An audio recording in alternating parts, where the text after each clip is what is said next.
imos comezar xa. Desculpade os retrasos que chegastes puntuais e as persoas que estean agardando na casa para que comece. Bueno, continuamos coa segunda sesión deste seminario Xentes, Espazos e Lugares do Proxecto Terra. Falaremos da construción colectiva do habitar, desta vez acompañadas de Araceli Macías, de a Cooperativa Autonía, de Pedro de Llano e de Luís Carrera, que está por chegar, que tivo aí algún problemiña para dar co sitio, que viña de lonxe e agardamos que chegue. Como é terceiro, pois vamos lle dar certa marxe de tempo. Bueno, presento vos a Araceli, que, como dicía, ven da Cooperativa Autonía. Ela forma parte dun grupo de 3 educadoras sociais que traballan en proxectos educativos e divulgativos para o rural, coa peculiaridade que o fan dende o rural, dende o Macizo Central, Trevinca e máis o Courel, e bueno, nos vai achegar unha profunda reflexión do que se pode facer a día de hoxe dende e para e dar esa perspectiva que dende logo dende a cidade moitas veces nos falta para chegarnos ao entorno que ao final no territorio galego é tan importante e máis nos tempos que corren. Por outro lado, Pedro de Llano darános a chegar no seu amplo traballo sobre as compañeiras arquitectas e arquitectos do mundo que le va investigando pois toda a vida, se podería decir.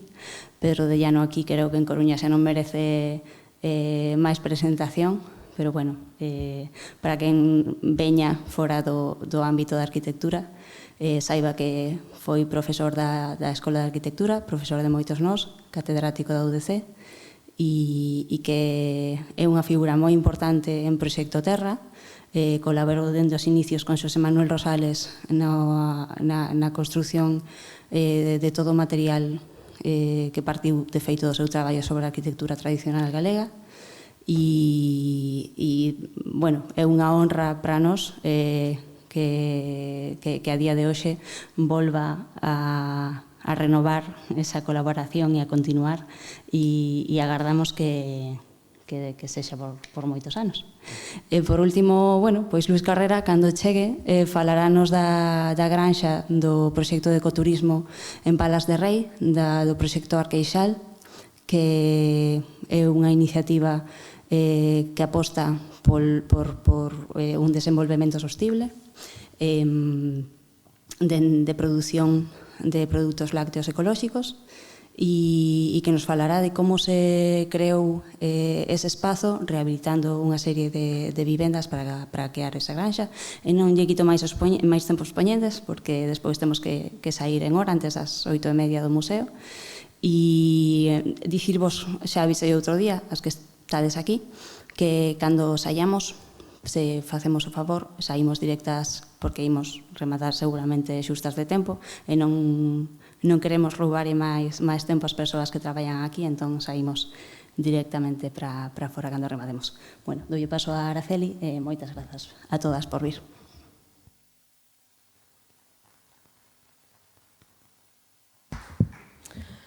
Bueno, pois un placer estar aquí.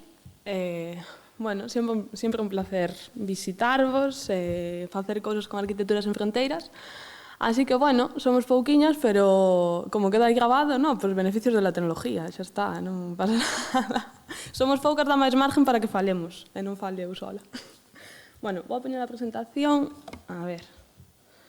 Vamos allá. Vale. Bueno, pois veño un pouco a presentarvos a Autonía, que é a cooperativa da que formo parte. E, bueno, tamén preguntaredesvos por que puxen unha imagen dunha silla vacía nun seminario que se chama Xentes, Espazos e Lugares. E a verdade é que, bueno, é unha imaxe dun proxecto do Laboratorio Mutante que despois vos presentarei, un proxecto que tuvemos este ano. E puxena porque, aunque este sitio parece vacío, tuvo moita vida, ten moita xente, porque se vos fijades, bueno, non? En todo o entorno desa silla non hai unha xesta de abandono, podíamos decir. Eso significa que aí hai xente que está cuidando dese territorio. Entón, parecíame como moi simbólico, non?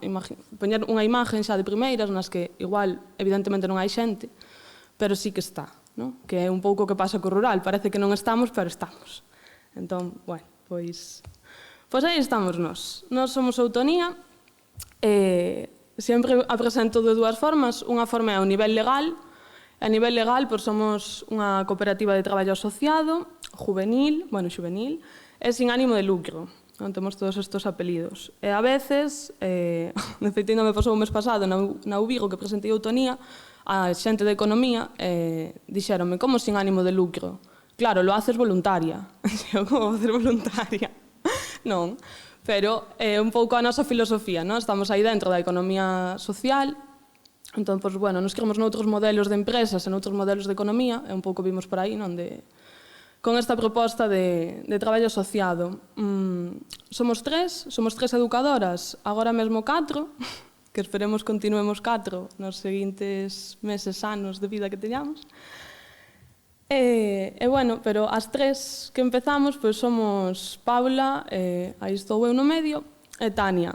Somos 3 educadoras sociais que o que nos, non de formación, que o que a nos unía era o interés común e como a inquietud común de querer vivir no rural e non de calquera forma. No? Era un pouco, que isto, a verdade é que é bastante, no? Dices, tú quero vivir nun sitio non de calquera maneira, vaya novedade, tampouco é para tanto. Pero, bueno, pois a nos aquelo parece, o sea, tornábasenos un mundo, cando tú querías ser educadora social, que igual, pois hai xente aquí que ni siquiera sabe que significa ser educadora social, nin que existe esa profesión con ese nombre, nun entorno onde apenas se invirte no social. Entón, bueno, pois aí vimos como no autoemprego a forma de facer real o que nos tiñamos na cabeza. Entón, dixemos, bueno, pois vamos montar unha cooperativa, ademais, con estes eixos de traballo que son, bueno, desenvolvemento comunitario, educación ambiental, a educación para a igualdade e os feminismos, bueno, todo moi cotidiano. E vamos a montar unha cooperativa, vamos a montar unha empresa a que nos gusta decir que é un fogar, non? Porque, bueno, tamén estamos aquí nesta reivindicación de que o traballo sí, pero non a toda costa. E, bueno, creemos tamén que estamos aquí neste momento de pensarnos a que estamos dedicando a vida. Isto de con que estamos pagando as cosas e con horas de traballo. E, bueno, pois aí esforzámonos moito en crear o que é este fogar, non? Esta entidade. Gústame poñer tamén esta foto porque a maioría da xente non sabe que eu, o sea, non conocía a palabra Autonía. Non sei se vos a conocíades. Aquí abro participación a lo loco. Non, ou sí. Tú conocías a palabra Autonía? Non. Ya me parecía. A verdade é que non a conocíamos nós tampouco. Bueno, Autonía é tempo de outono. E é unha palabra que está en desuso, como moitas do galego, non? A medida que vamos deixando de falar, pois vanse perdendo palabras e igual, pois... Depende, tamén é a... Autonía, tempo de outono, sí, claro. Sí. Eu creí que te estaba referindo a outra cosa. Non. É tempo de outono, ou bueno, tamén sale no dicionario isto de erva que nace despois do feo. Realmente, ese prado ten moita autonía, non? Ten moito outono, ten moita erva. Ya nos gustábanos ese nombre para a cooperativa porque o outono no rural é unha época moi simbólica, non? Porque é a época de recoller, de guardar, de riqueza, é como un símbolo, non? Como de todo o que nos dá o entorno. Entón dixemos, pois nos queremos que a Autonía, a nosa cooperativa, non sea tamén isto, sea tamén a recollida dos proxectos, das iniciativas, non? De todo o que o entorno tamén nos dá. Entón, pois, bueno, puxemos este nombre. Eu digo que a verdade é que non é moi difícil de deducir, verdad? Pois sorprendería estas veces que nos dicen autonomía. Bueno, e onde estamos nós? Que isto igual é o que máis temos que explicar sempre. Nós estamos en 3 puntos. Eu vivo en Xares, que é unha aldea que está en Penatrevinca. A miña compañeira Tania está enraigada en Manzaneda e Paula está en Vieiros, no Courel. Entón, a veces, a xente quere vir a ver o noso proxecto, non? Como, queremos ir a ver o que facedes. E como, é que nós non temos un espazo, temos 3 habitacións en 3 casas, en 3 puntos diferentes, e a vez producimos, o que despois vos enseñarei, un montón de proxectos así en común. Agora mesmo a nosa compañeira Blanca está tamén na Pobra do Brollón, e nada, vamos así colonizando de autonías todo o interior de Lugo e Ourense. E, bueno, un pouco a proposta era que cada unha de nós quería vivir nestos lugares, e para nós, o sea, non era vivir solo, sino que era habitar estes lugares. E hai unha diferencia abismal entre vivir un lugar ou habitalo. Entón, a nosa loita de facer desto do personal político, creo que era Luís. Non, non sei. Vale, perdón.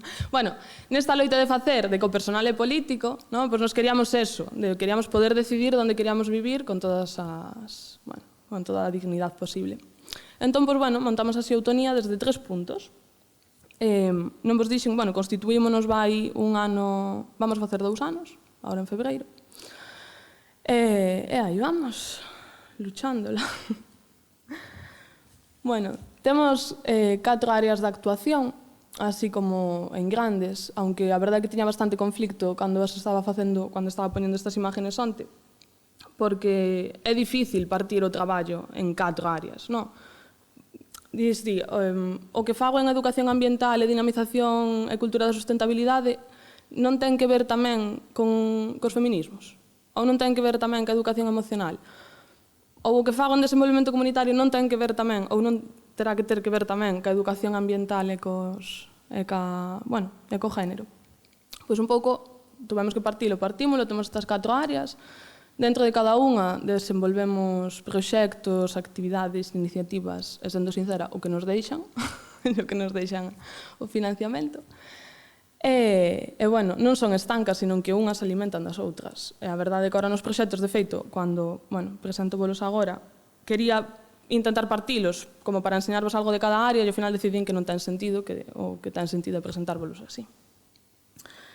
Vale. Pois, bueno, entonces, isto na teoría todo está genial, pero que facemos de verdade, non? Que é o que facemos?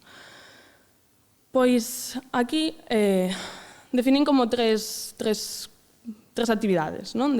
Sería, por un lado, o máis laboral, non? De proxectos e actividades educativas. Por outro lado, eu creo que en Autonía tamén facemos incidencia e divulgación, non? Nos divulgamos moito todo o que levamos pensado sobre o rural e como nós traballamos no rural. E, por outro lado, o que facemos tamén é habitar e enredar. É dicir, a nosa Autonía permítenos habitar un lugar, non? E non somos desconocedoras desta condición, é dicir, sabemos onde estamos, non? Entón, bueno, vou empezar pola primeira parte, que sería como presentarvos algúns proxectos que me pareceron interesantes como no marco destas charlas, non? Da construción colectiva do habitar. E seleccionei, creo que son 4, bueno, dos que me parece que nos poden dar moitas chaves tamén de cara ás preguntas que nos enviaba Sabela, que non nos pareceron nada fáciles, pero que eu creo que nos poden axudar. Vale, pois esta primeira imagen é dun proxecto do Laboratorio Mutante, do que Arquitecturas Sen Fronteiras participou tamén. Escollina porque este papel foi o que escribiu a xente participante no encontro que fixemos no Courel. Entón, un pouco que tiñan que escribir, bueno, era como unha chuvia de ideas sobre que era isto de que o espacio mute, non? Que é isto da mutación e do espacio. Entón, puñan isto como o espazo mutante redescúbrese na súa idade, ou o espazo foi mudando ao longo do tempo, como sin intervencións humanas. Isto é como, bueno, ideas que esta xente que participou nesta iniciativa tiña. Ben, pois esta iniciativa era o Laboratorio Mutante. O Laboratorio Mutante, para a Ecoloxía dos Saberes, foi unha proposta que fixemos de cara á xuventude, sobre todo, bueno, e non solo, non? Pero estaba relacionado un pouco ca loita contra o cambio climático. E nos queríamos levar un pouco este gran tema, que, bueno, nos lo venden desde muchas formas tamén, non? Pois leválo ao rural.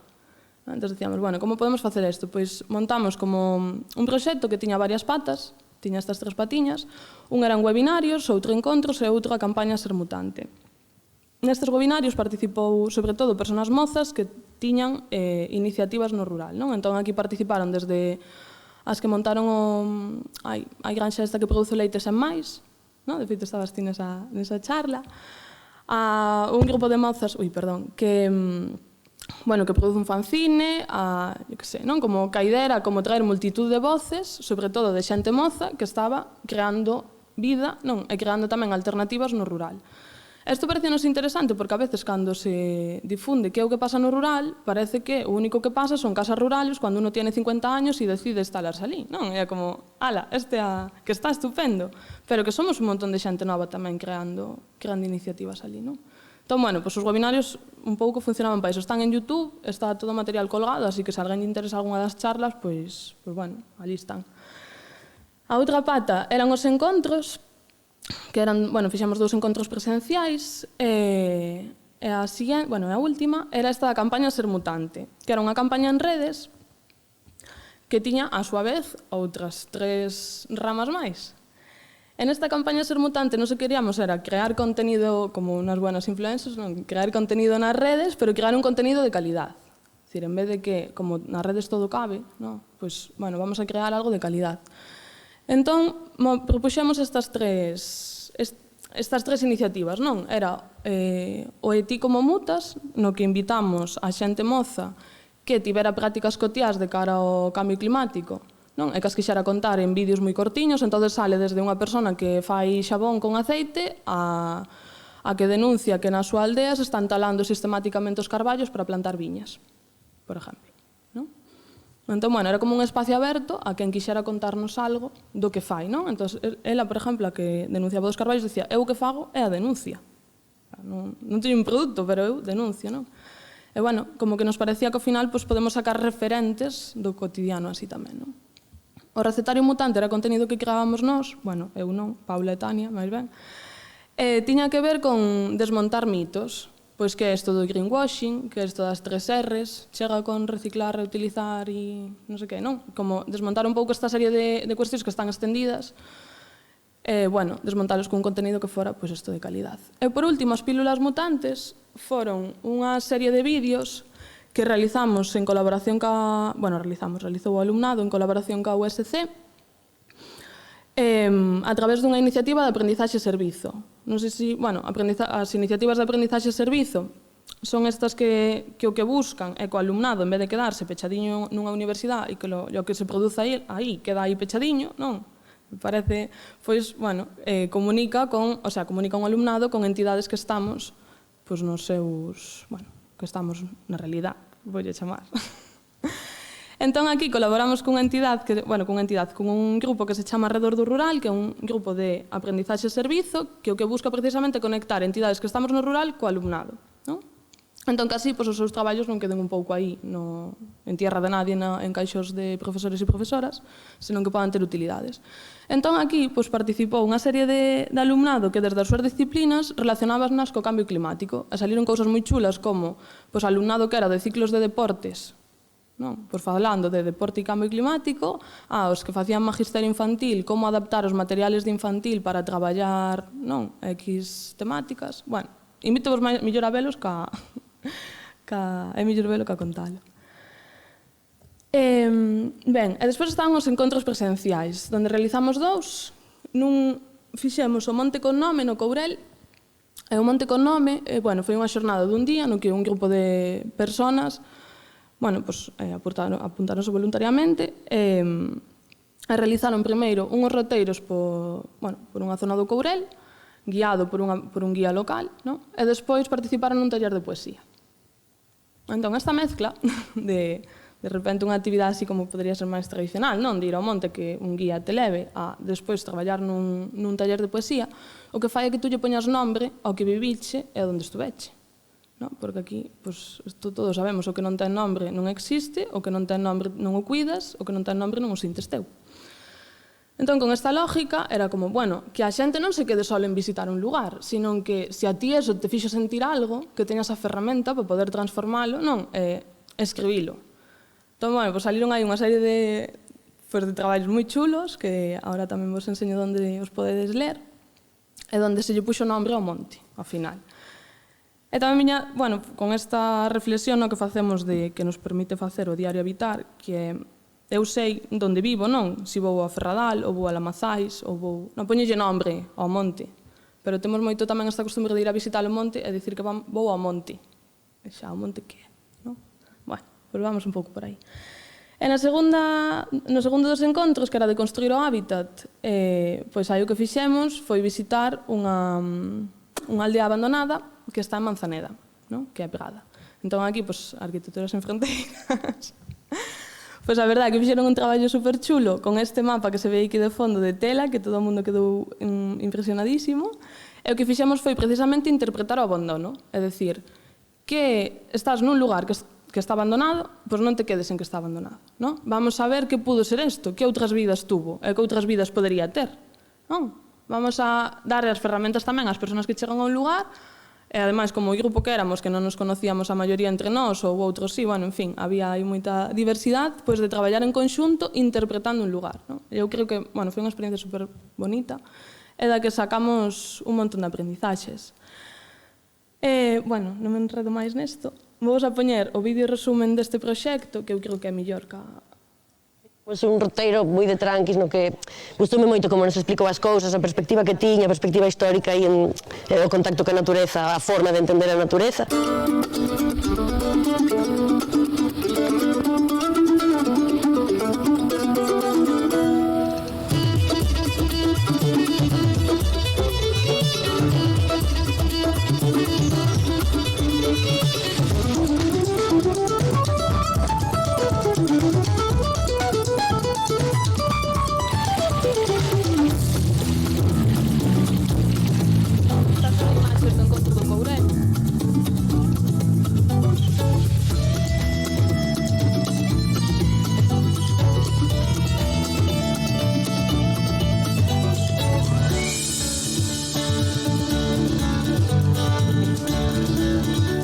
Imaginaba conducindo unha furgoneta branca, da Cepito de Pescantina, co manubrio da porta esquerda.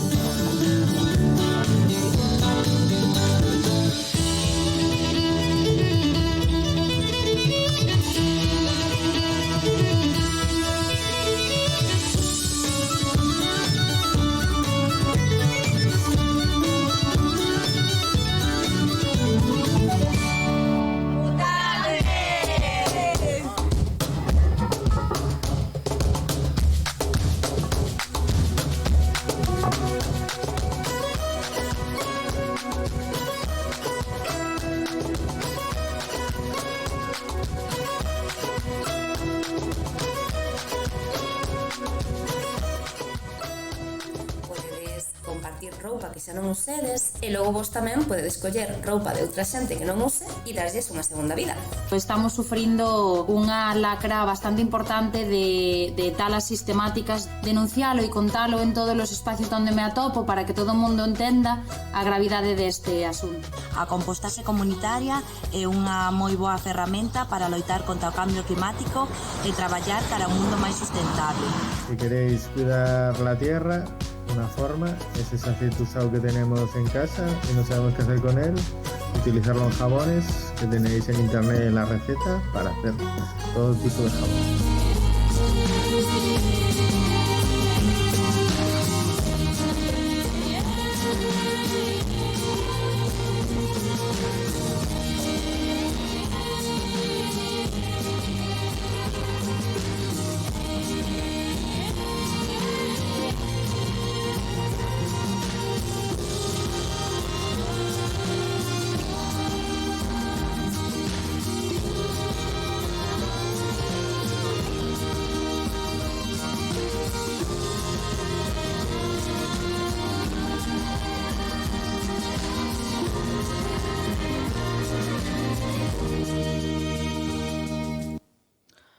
Bueno, pois un pouco aí vedes o resumen e o importante que é que a persona que grava vai aos 2 encontros presenciales.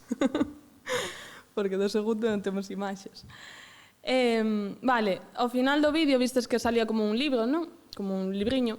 Pois é un fanzine que fixemos con todo o material que saliu do proxecto, non?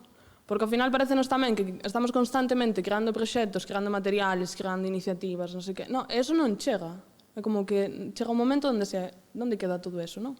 Entón dixemos, bueno, pois facemos un fanzine. Entón está digital, está para descargar, bueno, non vou parar neso, pero podedes, buscando as redes deste proxecto, podedes encontralo, descargalo, e estarían todo o material poético que saliu do Monte Económico, que non dixen que o guiou Nuria Vil, pero, bueno, pois así sería o laboratorio. Vale. Siguiente. Nesta... Bueno, a rede Aldear, estaba pensando ahora, como estaba mirando as preguntas que nos propuñan, como que para min ten moito que ver con isto de que maneiras hai de habitar posibles e sostibles. No? Como unha pregunta sería, que maneiras hai posibles e sostibles para habitar o rural? Non? Pois un pouco o fundamento da rede Aldear podería ir por aquí.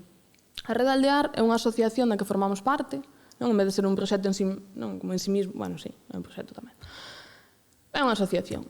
A rede Aldear nace no 2020, se non me equivoco, 2021, perdón, como a nós, nace a par que nós, e nace pola necesidade común de reivindicar que no interior de Lugo e Ourense existimos. Básicamente é unha alianza de 15 entidades ou persoas que nos dedicamos á cultura, ou ben á cultura ou á educación, non? Pero, bueno, aí estamos desde o cinema palleirizo, a que seguramente coñecedes, non? A Casa do Río, a Casa Bella, a nós. Entón, o que queremos, basicamente, é eso, é dicir que no interior de Lugo e Ourense, aunque somos moitísima menos población que na Coruña en Pontevedra, existimos e temos dereito á cultura. É algo bastante así claro.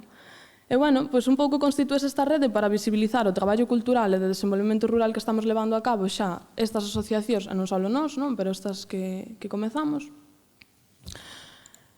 E tamén para promover proxectos en común. Entón, este ano acabamos de lanzar Aldearmos, que é un proxecto financiado con Territorio Cultura. E o proxecto Aldearmos o que busca precisamente é fortalecer o dereito á cultura naqueles territorios nos que o temos máis vulnerado, non? Porque somos menos persoas, e ya está. Entón, bueno, pois propuxemos este proxecto co que empezamos vai un par de meses. Este proxecto ten 3 áreas, son as itinerancias culturales, a outra é Aldear Acompaña, e a outra Aldear na escola, non? Entón, chamamos así, bueno, Aldearmos, que sería un programa de dinamización. Nas itinerancias, o que se fai, pois é achegar programación e actividades de diversa índole a distintos puntos. Pois, por exemplo, que nos na Veiga, non? Nun concello de 800 habitantes, teñamos un espectáculo de danza inclusiva. Non? Ou que vai unha semana se fixera un agosto queer en Chantada. É dicir, basicamente, diversificar a oferta cultural e apoiala desde este proxecto. Na patiña de Aldear Acompaña, bueno, o que se vai facer precisamente é acompañar a novas iniciativas que se queiran establecer no interior de Lugo e Ourense, e na que máis teño que dicir igual é na de Aldear na escola. E na de Aldear na escola, que é a que levamos nós con outra compañeira, pois propuxemos, bueno, a nosa proposta desde Outonía é este obradoiro, que se chama o Rural Imaxinado.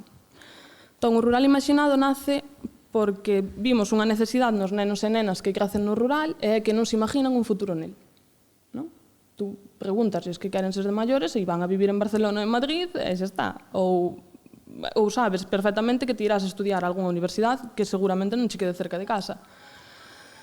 Entón, bueno, pois vendo, non, como vendo isto, dixemos, que importante é tamén traballar a identidade, non? E traballar esta simbiose de corpo-territorio nas escolas.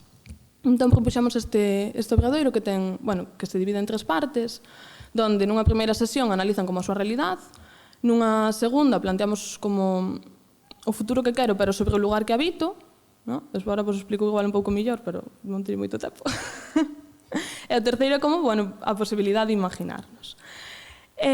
O que lle dice a nosa compañeira Blanca, que é a que empezou a desenvolver este obradoiro, que empezou vai nada, estrenámoslo a semana pasada no CPI Uxío Novoneira en Folgoso, pois é que sen raíces non se pode voar, que di aquí María Reimóndez. Entón, bueno, puxemos esta cita que me parece así tamén moi simbólica, que unha pola, unha folla ou unha flor poden morrer e nada lle pasa á árbore. Pero as raíces teñen que estar, por definición, vivas. Entón, traballamos esta idea. De feito, este é un fragmento dun dos textos que se traballa co alumnado nas aulas, de que é isto das raíces, que é isto do... Que é este lugar que herdamos? Vamos a chamarle polo nombre, que é este lugar que heredamos?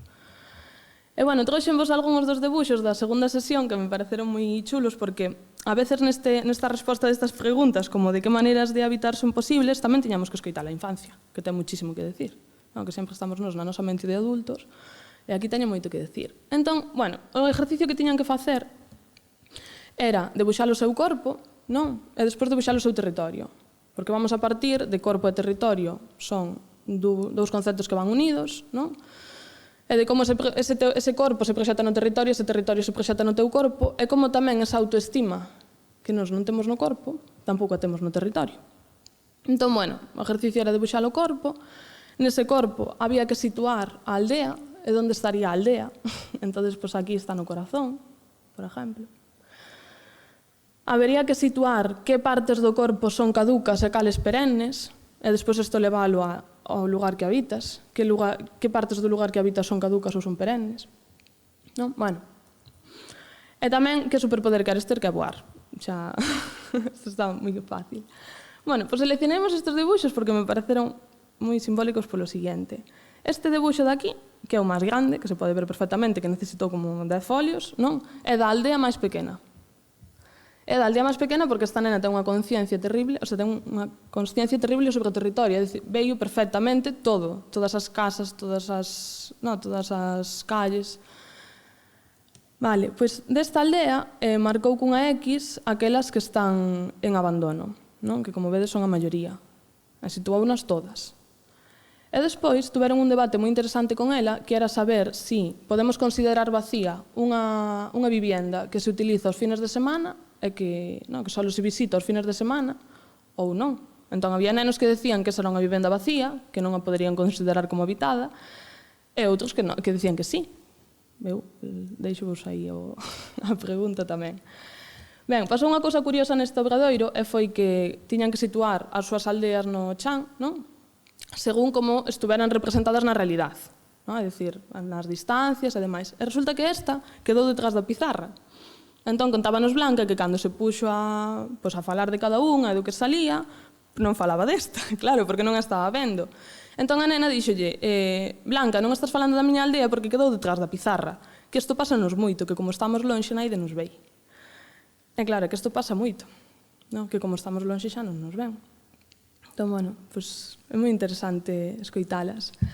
Despois trouxenvos esta, que non sei se daredes lido, pero pon o meu prado, o meu muiño, a miña casa, a miña fonte, a miña casa bella, a miña non sei que, e todo leva o meu de diante, non?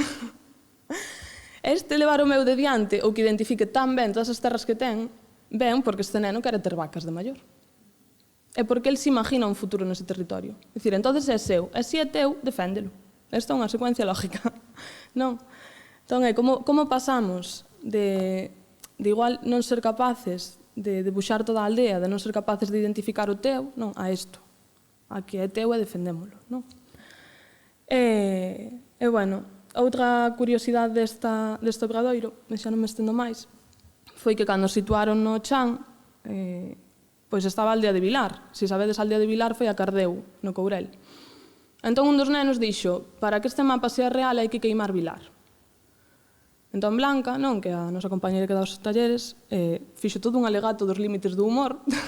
Entón, ele estaba nos contando, non? Como, claro, porque o humor, non sei que, non, entón hai que poñerlle límites, tal. Entón, empezaron un debate sobre eso, e unha das nenas dixo, mira, estamos tan cansadas de falar de incendios, estamos tan cansadas e tan doídas de carder a todo, de que se o único que nos queda é rirnos, que non nos lo quiten. Claro, entón é como tamén este traballo todo de reparación cunha infancia que viviu os incendios de cerca, como que tamén hai que poñela aí, de non só falar, non só as imágenes do Monte Queimado, sino que aí vive xente, viven nenos e nenas que viron isto, non é como hai que traballar con estes nenos e con estas nenas tamén. Xa vos contarei máis adiante un proxecto que temos desto. E, bueno, por ultimísimo, que xa non teño tempo, traigo vos este, que é tocar o Concello, un proceso de imaginación comunitaria. Este é un proxecto de participación cidadá que temos no meu concello, na Veiga, desde o mes de febreiro. Entón, neste proxecto, un pouco que quixemos poñer encima da mesa, é outro modelo de habitar, que é un modelo no que somos un grupo, non? Un modelo no que podemos colaborar, e no que podemos crear coñecemento sobre o territorio que habitamos, non? Neste proxecto que fixemos foi unha iniciativa de investigación acción participativa, que igual, non sei, supoño, bueno, basicamente é que as propias persoas investigan sobre o seu territorio, non? En vez de que vayamos nós e digamos, pois tienes 2 fuentes, moi bien. Non, pois non. Entón, aquí seguimos esta secuencia. Creamos un grupo, este é un grupo de veciños e veciñas da Veiga, acompañámolos nas súas investigacións, cada persona escolleu o tema que lle interesaba investigar, entón hai desde fontes a albarizas, a parteiras, que foi que investiguei eu, a, eu que sei, non? A cancións, hai como un batiburrillo de temas. E fomos traballando durante todos estes meses hasta crear unha cartografía. Esa cartografía axúdanos a difundir os resultados e a facelos accesibles. Entón, trouxémola tamén para enseñar, que me parece, bueno, que é bonita de ver. Tedes na entrada uns códigos QR que deixei por se a queredes descargar. Esta cartografía, claro, o mapa é unha ilustración, non? E non é... Claro, había xente que me decía que aí falta un río, que aí falta non sei que, eu xa, pero é que isto é unha ilustración. Isto axudounos a que a xente entendeu muchísimo mellor o mapa. É moi sencillo, é moi fácil de entender. E desa maneira é moi fácil de entender onde están os recursos, non? Entón fixemos como divisións simbólicas deste mapa. Entón aquí temos os recursos accesibles. Se pinchamos neles, vamos descargando o traballo que fixo a xente. Este foi un colmear que mapearon, por exemplo, e que están abandonados. Descubrimos con este traballo que había colmeares na Veiga que non o sabíamos. Sempre se fala das albarizas do Courel, ali tamén temos. Temos fontes, que aquí seguramente haberá unha persona que as identifica perfectamente deste lugar. Bueno, hai un montón de recursos, hai lendas, hai recetas, eu que sei, non? E o que hai sobre todo foron meses de traballo deste grupo de personas, que sin ser profesionales e sin entender hasta o final que era isto dunha IAP e que era isto dunha cartografía e como demonios iban poñer recetas de cociña nunha cartografía, bueno, montamos isto todo. E aquí, para acabar o proxecto, fixemos un festival. E con este festival, puxemos encima da mesa que os proxectos hai que celebralos e os procesos tamén os hai que celebrar. E no rural temos que celebrar, e hai que recuperar a festa. Non? Como... As festas eran os lugares de encontro por excelencia, entón, vamos a romper xa con isto de arruinarnos contratando a Panorama. Non, recuperemos a festa feita por nós. Entón, fixemos esta programación de 3 días, nas que a maioría das actividades as facía a xente. O obradoiro de xogo de bolos, o Juanjo e o Miguel que sabían xogar aos bolos. Visita o Museo do Liño, a señora Raquel que sabe perfectamente cual é o proceso do liño. Bueno, é así, toda a programación. E, bueno, deixemos aquí algunhas fotos do bonito que foi. E do mapa. Ben. E por último, ultimísimo, traigos estes 2 obradoiros. Este primeiro é un que vamos a facer en Compostela con Interred, que se vos queredes anotar, aí vai a ser o 10 de decembro. Bueno, fala de accións directas non violentas desde o rural, prácticas de referencia para fomentar a participación. Nos un pouco que queremos é amosar un rural que está vivo, é dicir, que ten xente que o defende, non? E nos un pouco que víamos era que o que aquí está en xogo co rural é o común, non? No rural temos o común, que é a capacidade inmediata de xestionar terreno, de xestionar recursos como é a auga, por exemplo, non? Tampouco vou estender moito nesto, pero estamos nesa primeira liña. Entón, abandonar eso é abandonar o común. Como vamos a falar do rural, vamos a falar do común, vamos a falar de defender todo isto, e vamos a falar do que xa se está facendo. Non? Que un pouco viña con este segundo obradoiro que vos puxen aquí, o do dereito ao rural, que foi o que planteamos no proxecto Terra, e que precisamente falaba desto, de como construir un dereito rural a través dos 4 elementos: da auga, dos conflitos pola auga, do lume, do aire e da terra. Entón, vamos a traballar cas escolas tamén, que 4 elementos temos? Como o rural se está defendendo entre estes 4 elementos? E aquí chamame a atención, que tamén quería comentar nesto, o outro día que vos dixen que estuve na Facultade de Económicas, no Vigo, estaba Lara Barro falando dos montes comunais.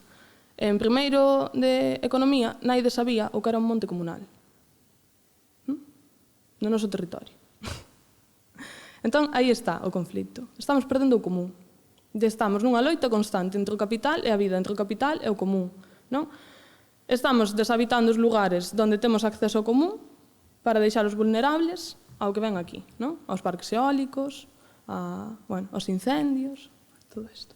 Bueno, pois un pouco con estas formacións facemos non só, facemos pedagogía, non, pero tamén queremos facer incidencia e divulgación. Paseime de tempo xa ou...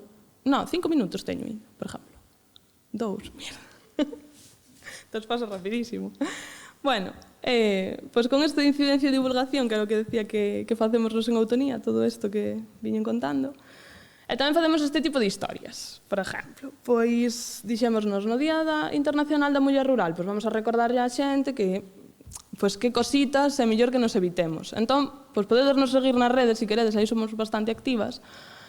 De vez en cuando sacamos material deste estilo como para romper un pouquiño a idea que temos de rural. É dicir, vamos a hacer el duelo ya de que este rural que tú tiñas na cabeciña xa non é así. Non, vamos a romper xa estas ideas e vamos a entender que o rural pode ser diverso, que no rural colle vida, que caben moitas formas de vida que non son solo a tradicional, non? Entón, poñamos este tipo de cousas como para reflexionar de si solo utilizas imágenes de labregas ou si, por exemplo, non me vou a parar, vou vos a poñer exemplos, non? Ou si, pois esta, por exemplo, o teu labor sostén o rural galego, si esta é unha boa imaxe para reivindicar o Día Internacional das Mulleres Rurais, non? Ou este trato rosa, por exemplo, tamén, podría ser. Entón, este tipo de historias son as que nos vamos vendo de como esta imagen deste mundo rural que te empodera, a lo loco, así, non? E como é tan necesario romper xa con isto. E para romper con isto hai que integrar unha perspectiva que é rural, non? Que é non falar desde fora, desde o outro, que estamos vivindo constantemente, non de contanos que facedes ali. Contanos que... Non, estamos todo o tempo construindo nun oposto cidade rural e non vamos a entender que é o que pasa aquí. E, pois, así como para pasar un pouco, pois, aquí traíavos así algunhas preguntas, como se estas imaxes son as dun lugar que é practicado e de consumo, que é outra das grandes imágenes do rural, o turismo rural, que é o lugar de consumo, de mercancía. E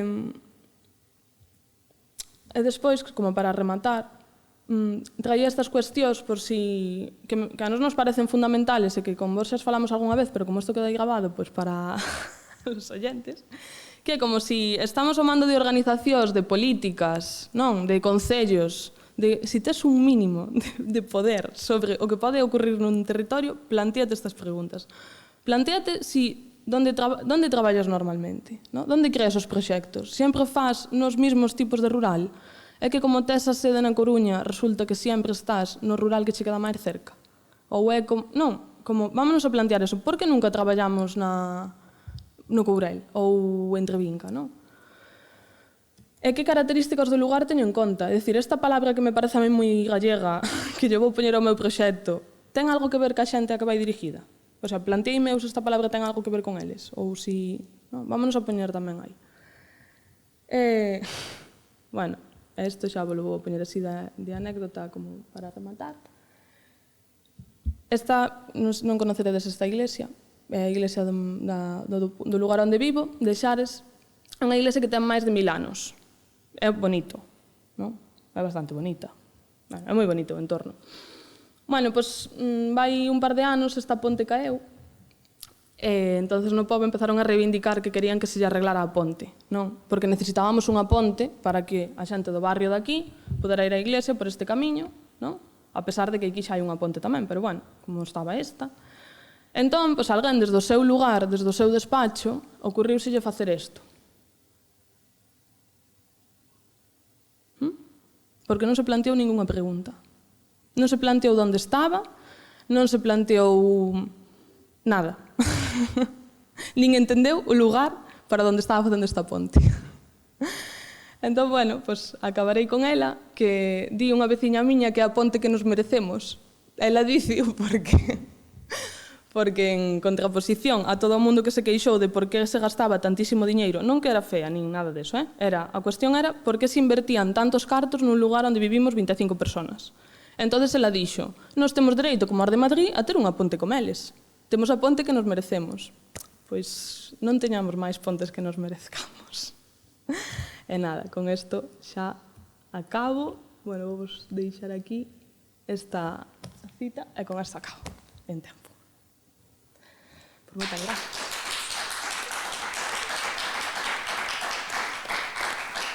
Adelante.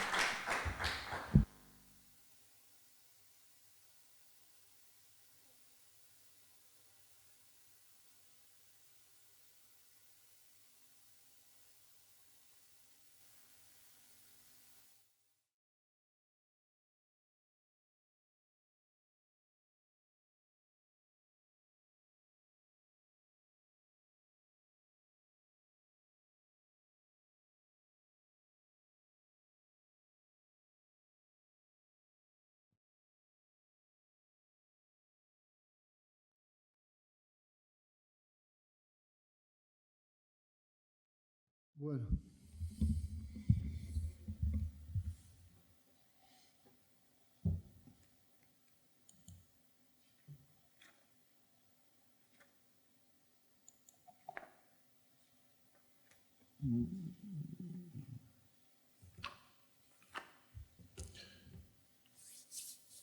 Bueno, entón, a segunda intervención que tiñades agora, a miña, que, bueno, en unha mañán tiven que reducir de 140 e pico pantallas a 76, ou seña que imos a ver que sale de aquí. Tendo en conta, ademais, que non é, para min, o mellor momento da miña vida. É dicir, non é o momento de plantexarme facer unha conferencia. Ben, comenzarei contándovos, ou dicíndovos, que para ninguén é unha novedade que un dos sectores que máis se resinten en unha crisis económica é o mundo da construcción. Estamos, por tanto, ante un momento moi bueno para reflexionar sobre el rol que debería jugar la arquitectura en una situación como la nuestra. ¿Va a ser todo igual después de esta crisis continuada y encadenada que viene arrastrándose desde principios de siglo, pasando pandemias, pasando todo tipo de mierda, para no saber a dónde vamos a llegar? Para algunos, al menos, esperamos que no sea así y que esta crisis suponga la oportunidad de replantearnos nuestros valores y buscar un futuro más sostenible y justo desde nuestro necesario cambio de actitud hacia una mayor responsabilidad y conciencia social. Hemos vivido un largo periodo en el que nuestros recursos fueron derrochados con el apoyo de la más frívola arquitectura. Este tiempo esperamos que haya finalizado. Tal vez sea el momento de retomar aquella afirmación de Mies según la cual menos es más.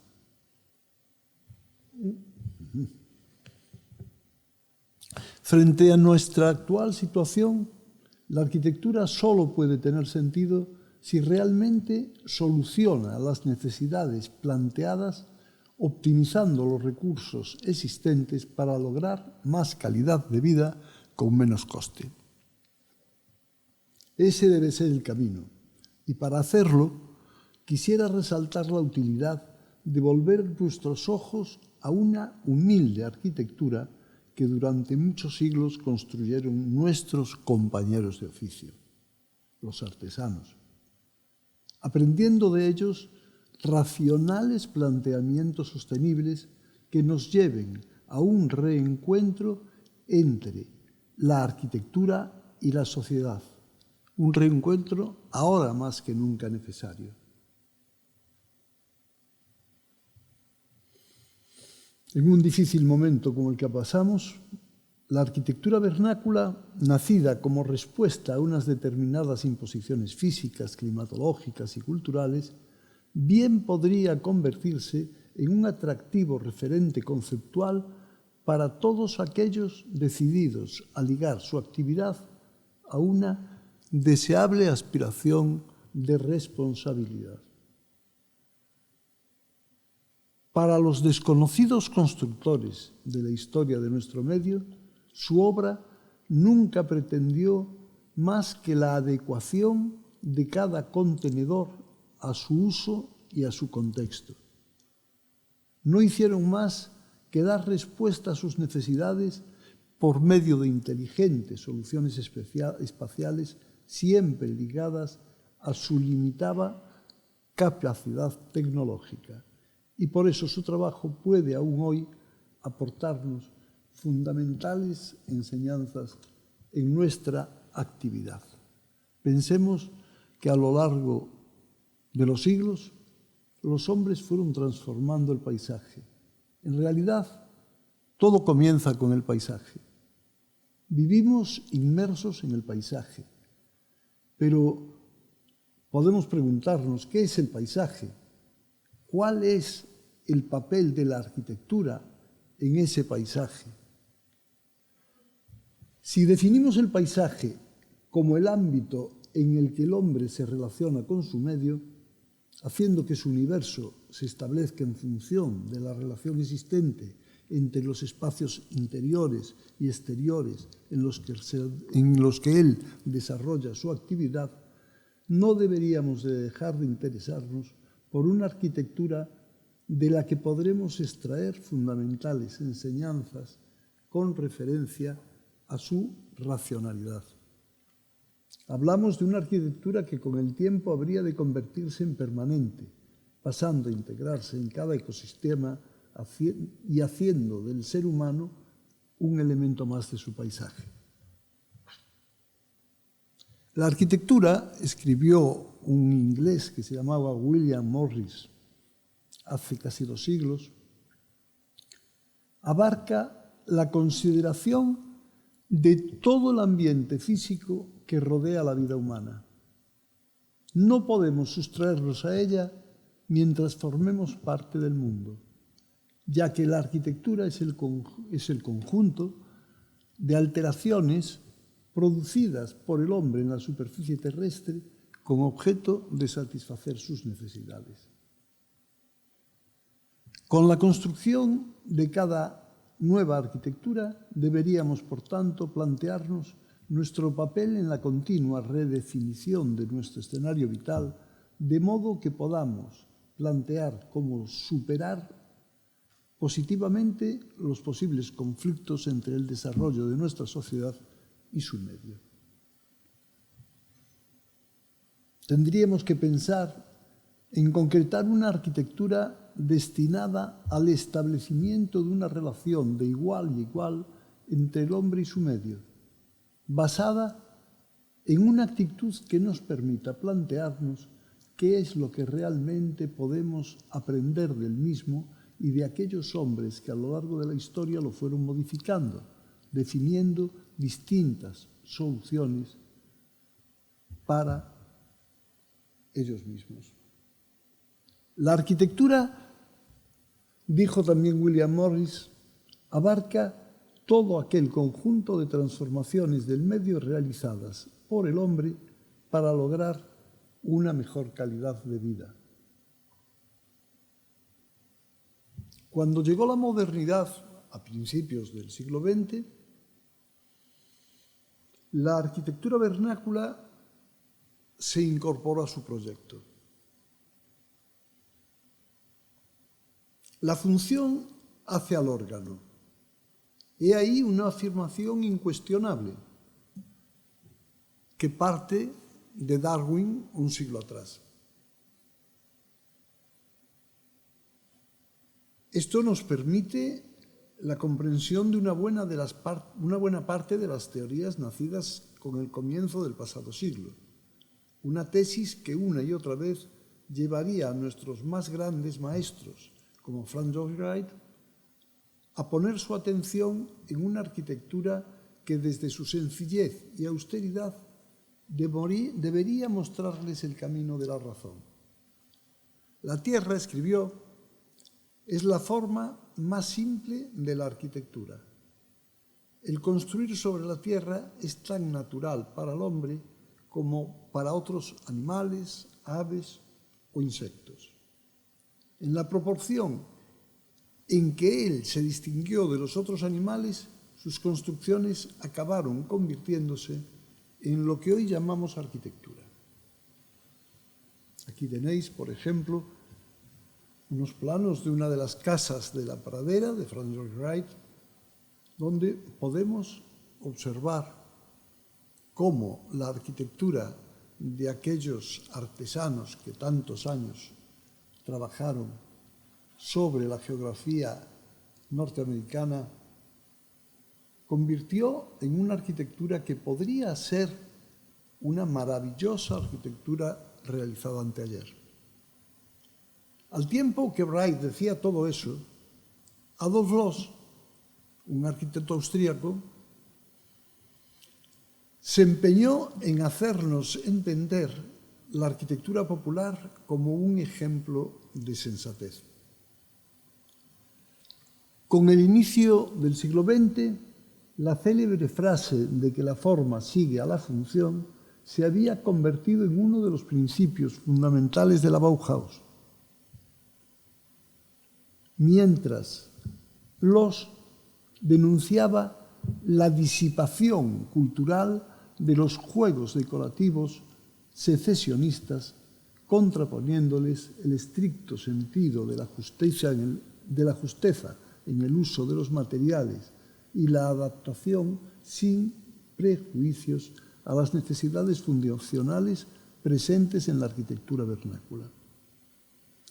El constructor anónimo apuntaba a Loos, fijaros qué frase más bonita, quiso levantar una casa para su familia y para su ganado, y lo consiguió, igual que sus vecinos y su bisabuelo. Como lo consigue cualquier animal que se deje guiar por sus instintos. ¿Es su casa hermosa? Sí, es tan hermosa como pueda serlo una rosa, un cardo, un caballo o una vaca.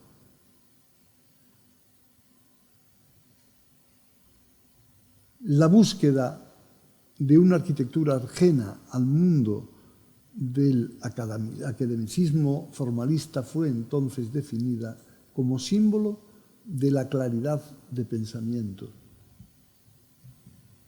Mientras el constructor coloca un adobe sobre otro, dice Loos, una piedra sobre otra, el carpintero inicia su trabajo. Alegres suenan los golpes del hacha y el rumor de la sierra. Está haciendo una cubierta. ¿Qué tipo de cubierta? ¿Bonita o fea? Lo ignora. Al otro lado del Atlántico, desde el exilio, Mies van der Rohe dice alguna cosa más sobre esa arquitectura.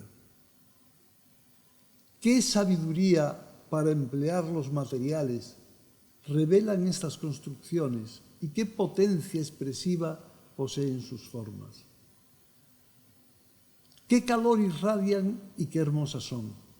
Suenan como viejas canciones. En las construcciones de piedra nos encontramos con una inmensa sensibilidad natural. ¿Dónde encontraremos tanta riqueza estructural?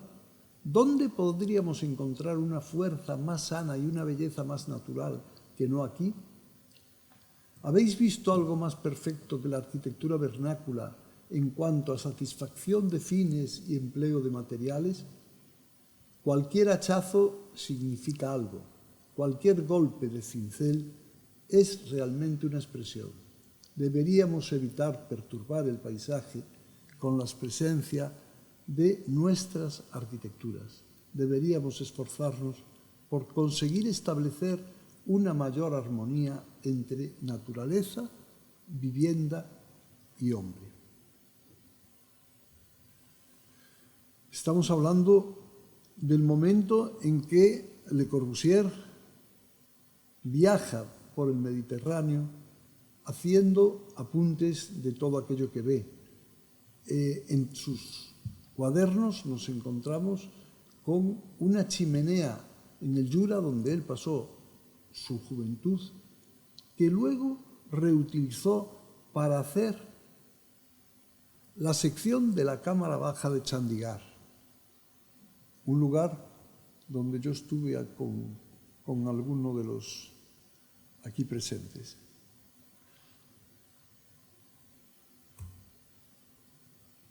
Para afirmarme en la arquitectura, escribió Le Corbusier, y esta es ahí. Aquí tenemos toda una serie de frases que fueron escribiendo los más importantes arquitectos del último siglo y que muchas veces son auténticos poemas.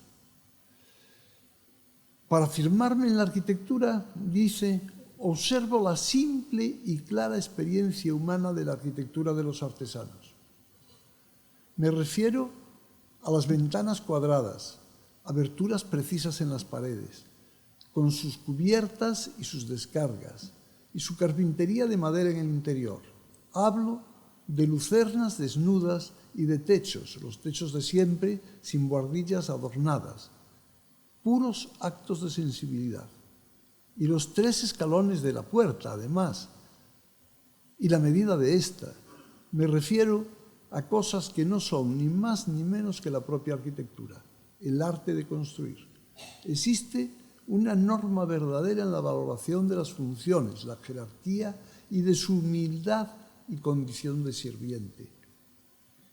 El problema no es representar, dice Le Corbusier, sino servir. La sociedad moderna se dejó elevar sobre un estado de los valores de consideración y ahora los maestros imponen los signos externos. Aquí, dice Le Corbusier, hablando de aquella aldea por la que él paseaba, de Vézelay, hay gentes que llevan estiércol en los zuecos, pero además espíritu en la mente. Bien, de todo esto salían las influencias que las casas, la arquitectura popular del Mediterráneo ejercía sobre su propia arquitectura, pero también ejerció una influencia muy importante sobre otras arquitecturas como el Gatepac. El Gatepac, que fue un grupo de arquitectos españoles ligados al movimiento moderno y ligados al estudio de la arquitectura popular en los años de la República. La arquitectura moderna, dice la gente del Gatepac, no deja de ser un retorno a las formas puras del Mediterráneo, a su lógica resolución de los problemas. La arquitectura debe a la vez obedecer a las exigencias utilitarias y satisfacer las aspiraciones más elevadas de nuestras necesidades intelectuales. Debemos sobre todo considerar los distintos puntos, programa, materiales, espacios, iluminaciones, buscando la expresión constructiva más simple, la belleza de las proporciones, el orden y el equilibrio, suprimir toda ornamentación superflua, añadida arbitrariamente y que no forma parte del edificio. Debemos abstenernos a imitar los estilos del pasado y devolver la arquitectura a su expresión natural, ligada a las actuales condiciones técnicas, sociales, económicas, de las cuales está muy alejada.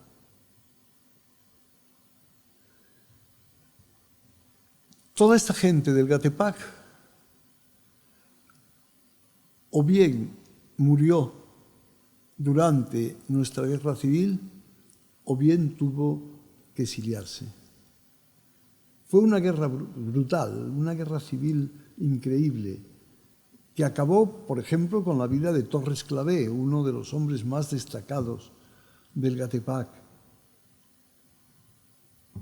España, al final, quedó destruida por los combates. Sus necesidades eran enormes y sus posibilidades de cubrirlas eran ínfimas. Sin siquiera pretenderlo, arquitectos como el gallego Alejandro de la Sota o José Luis Fernández del Amo estaban continuando así la vía de investigación abierta 10 años antes por aquellos hombres del Gatepac.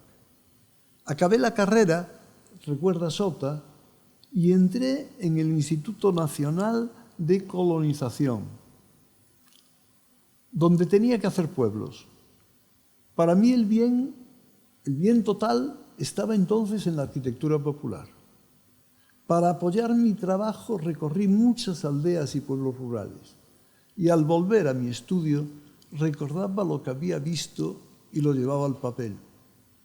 Me habían encargado hacer arquitectura popular, una contradicción, y por eso tuve que empezar copiando, haciendo lo que había visto en aquellos que tomaba por maestros, los que hicieron aquella arquitectura y la hicieron tan hermosa. Mientras Sota decía esto, en Finlandia, Aalto describía la arquitectura vernácula como expresión de la forma básica de una sociedad. En la región de Carelia, dice, encontré configuraciones constructivas casi arquetípicas para expresar unas formas básicas de su sociedad solo intuibles en las arquitecturas vernáculas. Al mismo tiempo, el influjo de la arquitectura sin arquitectos está incidiendo sobre la aparición de lo que llamaríamos tercera generación. Cuando en el 52 Aalto finalizaba la construcción de Saint-Malo, la insistencia en la necesidad de una correcta relación entre la arquitectura y su medio, por él activamente defendida, había ya conseguido una significativa influencia. Entonces el movimiento moderno se ve sometido a revisión por pequeños grupos de diseñadores dispuestos a criticar sus abstractas propuestas, volviendo los ojos a las enseñanzas que, junto a sus innegables aportaciones, pudiera aportarles la tradición vernácula. Eran el grupo denominado como Tin Tam, Vakema, Van Eyck, Candilis, Smithson, Coder. Ellos harían una severa crítica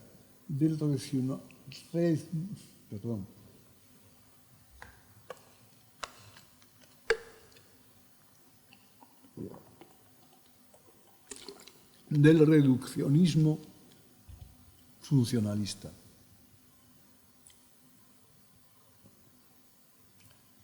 La abstracción alienante de la arquitectura moderna debería ser, por lo tanto, replanteada con la incorporación de unos hasta entonces minusvalorados conceptos antropológicos. Y al mismo tiempo, al otro lado del Atlántico, nos encontramos con hombres como Barragán o como Villanueva, que tratan de aprender todo lo posible de la arquitectura vernácula de sus países, México y Venezuela, para construir una nueva arquitectura que se adecue a las necesidades de su tiempo. En mi actividad como arquitecto, afirma Barragán, nunca me abandonó el dulce recuerdo de la arquitectura popular de mi Jalisco natal, sus paredes blanqueadas por la cal, la tranquilidad de sus patios, el colorido de sus calles, la presencia de aquellas fuentes que marcaron mi infancia, los derramaderos, los aljibes de las haciendas, los pequeños manantiales. En América, en Latinoamérica, Barragán y Villanueva estaban haciendo su propia interpretación de la modernidad. Las arquitecturas por ellos diseñadas, escribe un teórico de la arquitectura actual como William Curtis, pretenden recoger lo que las viejas arquitecturas vernáculas pueden enseñarles sobre las ventajas espaciales o medioambientales de la tradición sin renunciar a las ventajas de la modernidad, tomando la sobriedad de sus edificaciones, la amplitud de sus ámbitos y su privacidad, su ambigua relación entre el interior y el exterior, su control lumínico e incluso el uso del color como elementos básicos para sus propuestas. La arquitectura, escribió Luis Kahn, hablando sobre Barragán, es atemporal, pero en el caso de Barragán pudo haber sido construida hace 100 años o dentro de 100 años. Ahí tenéis la Casa Barragán en el DF, uno de los conjuntos de interiores más bellos que podamos encontrar en el mundo. Y aquí tenemos la Casa de Villanueva en México y una de las tribus de las que él aprendió numerosas soluciones para utilizar en su arquitectura. Era el momento en que en todo el Oriente se iniciaba la descolonización, sin posibilidades económicas algunas. Y arquitectos como Doshi o Fati decidieron utilizar los criterios utilizados a lo largo de los siglos por sus constructores. Decidieron reponer unos valores culturales aún presentes después de la colonización, sin renunciar a todas aquellas contribuciones modernizadoras heredadas de la misma. Decía Doshi en Ahmedabad: busquemos nuestro propio modo de expresión en la sabiduría popular, en su sencillez, en su humildad, y así podremos manejar mejor los recursos. Busquemos en sus racionales y eternas soluciones. Incorporemos a nuestro lenguaje personal esas deslumbrantes soluciones aplicadas a la luz y el espacio, a la forma, por una arquitectura con un sentido de la proporción directamente surgido del orden y de la armonía natural. Con esto habíamos llegado a los años 60. Habíamos llegado a los años 60 y los que entonces éramos estudiantes de arquitectura tratábamos de cambiar el mundo. Éramos así de ingenuos. Bien, ¿cómo se cambiaba el mundo? El mundo se cambiaba enfrentándose a pedradas con esos señores que nos observan ahí a caballo. Pero además se cambiaba estudiando todos los que habían estudiado, aquellos grandes maestros que nosotros tanto apreciábamos, de los constructores anónimos. Es el momento en que se publican varios libros sobre arquitectura popular de Oliver, de una serie de arquitectos ingleses y americanos, que a nosotros nos hace pensar que sí es posible una tecnología con rostro humano frente a la frivolidad de lo que se construye en aquel momento en nuestro mundo. Es el momento en que Joseph Beuys escribe: todo el mundo es artista. Todo el mundo debería poder participar directamente en la creación de sus propios espacios. Lo que tratábamos era de hacer sugerencias para un nuevo tiempo, sugerencias que nada tuviesen que ver con aquella arquitectura que se nos estaba ofreciendo.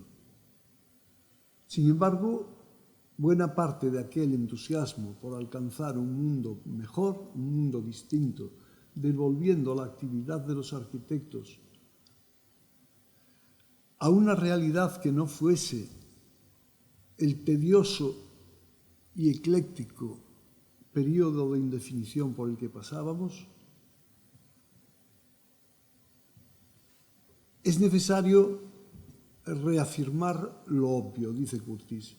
La arquitectura de finales del siglo XX no puede atribuirse a un único estilo ni una única ideología, ni puede describirse y analizarse de manera satisfactoria mediante términos actuales como alta tecnología, regionalismo, interregionalismo, clasicismo, contextualismo, minimalismo. No. Hay que pensar en otra cosa. Y esa cosa la encontraron nuestros grandes maestros en un mundo como Japón. A principios de siglo, en Japón, un grupo de arquitectos comenzaba a mostrar al mundo un nuevo modo de afrontar su actividad creativa sin para ello romper con sus vínculos con una riquísima tradición en torno a joyas como la Villa Katsura. Es tan hermosa, escribió Bruno Taut, tan eterna que llegó a conmoverme hasta el llanto.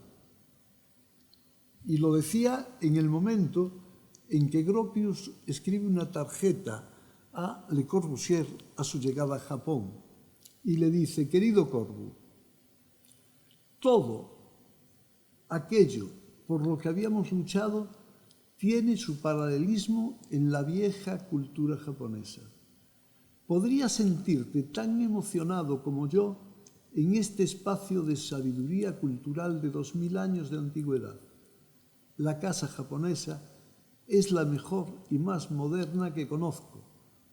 Y además le dice prefabricada.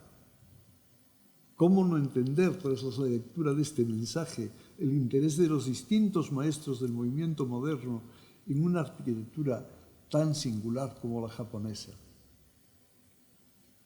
Bright dice: en la casa japonesa tradicional encontré un perfecto ejemplo de estandarización.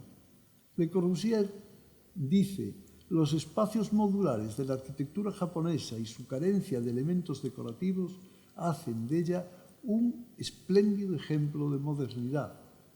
Mies nos cuenta: en ella se adivina la continuidad de unos espacios de transición con límites indefinidos. Es decir, hay una serie de conceptos y soluciones que están presentes en la vanguardia moderna y directamente ligados a la arquitectura vernácula japonesa. En nuestra arquitectura tradicional, nos dice Kazuyo Sejima, la gran arquitecta contemporánea japonesa, la vivienda no era un núcleo cerrado y desconectado del espacio natural. No existía una frontera entre el interior y el exterior. La naturaleza es esencial en la arquitectura japonesa. Es su respiración y hay que dejarla entrar por todas partes. Puede que en nuestra cultura exista alguna influencia zen, aunque la sociedad y la cultura japonesas han cambiado mucho desde los viejos tiempos, creo que queda en nosotros algo de esa filosofía, de esa estética, y quizás nos haya influido. Bien, quien haya conocido ese mundo, puedo garantizar que desde ese momento cambió su forma de pensar, cambió su forma de ver el universo, cambió su forma de ver la arquitectura. Y quien haya leído un libro pequeñito que aún podemos encontrar en las librerías, que escribió un tal Junichiro Tanizaki, nos van a ayudar a cambiar ese nuestro pensamiento. Cuando iniciamos la construcción de nuestras viviendas, dice Tanizaki, antes de nada desplegamos un gran tejado, como un quitasol, que determina en el suelo un perímetro protegido del sol. Luego, en esa penumbra, disponemos nuestra casa. Y fijaros otra diferencia maravillosa pero otra diferencia importantísima. Volvamos otra vez a Kazuyo Sejima. Nos dice, nunca pienso si lo que hago es japonés o no, pero mi socio y yo somos japoneses y resulta inevitable que gran parte de las antiguas tradiciones estén en nuestra estética. Una de las grandes diferencias de nuestra arquitectura con respecto a Occidente es el grosor de los cerramientos, porque mientras en el mundo occidental utilizaban y utilizan la piedra, en Japón se empleaba la madera y el papel. En mi país las separaciones son finísimas, casi inexistentes. Estoy interesada en la creación de los límites.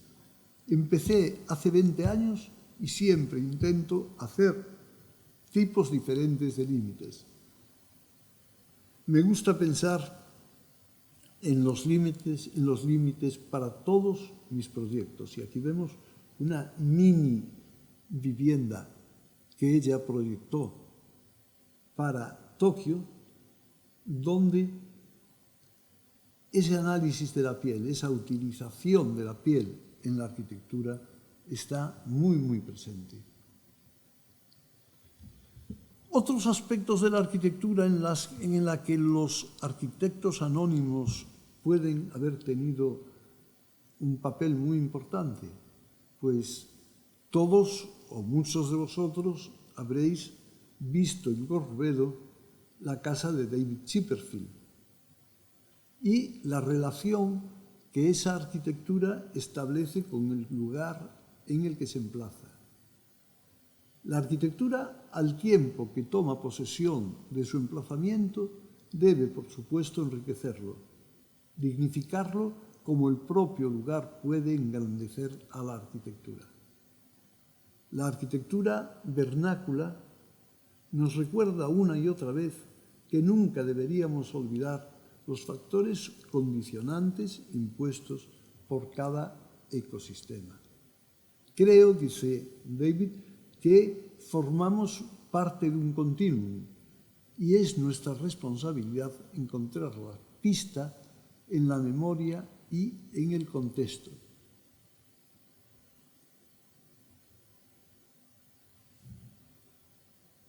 Veis que los materiales, los sistemas constructivos, pueden ser determinantes para hacer una sensata, una racional y una gran arquitectura.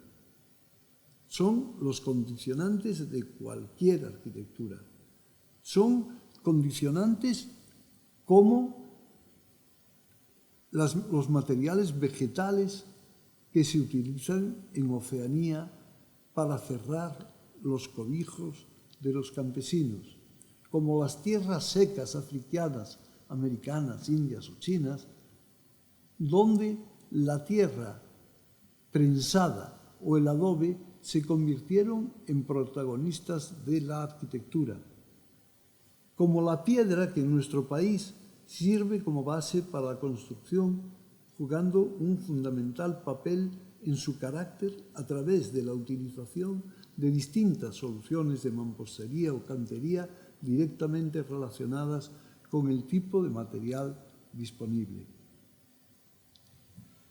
Gran parte de mi forma de diseñar, dice alguien tan importante como Peter Zumthor, consiste simplemente en escuchar el material que estoy utilizando, en atender a sus peticiones, en manejar el material de una forma sincera, en la forma que yo creo que debería de ser utilizado, asumir sus cualidades poéticas, sus reglas. En el ámbito de la arquitectura es nuestra misión. El clima, por tanto, es un factor determinante para cualquier arquitectura, para la arquitectura que hicieron los constructores de hace 2000 años o para la arquitectura que haréis vosotros pasado mañana. El clima, dice Rapoport, otro de los grandes teóricos de la arquitectura de los años 60, Es un aspecto fundamental de las fuerzas que generan formas y tiene grandes efectos en las formas que el hombre puede desear crear para sí mismo. Esto tiene que esperarse en unas condiciones de una débil tecnología y de unos sistemas limitados de control ambiental en los que el hombre, no pudiendo dominar la naturaleza, tiene que adaptarse a ella.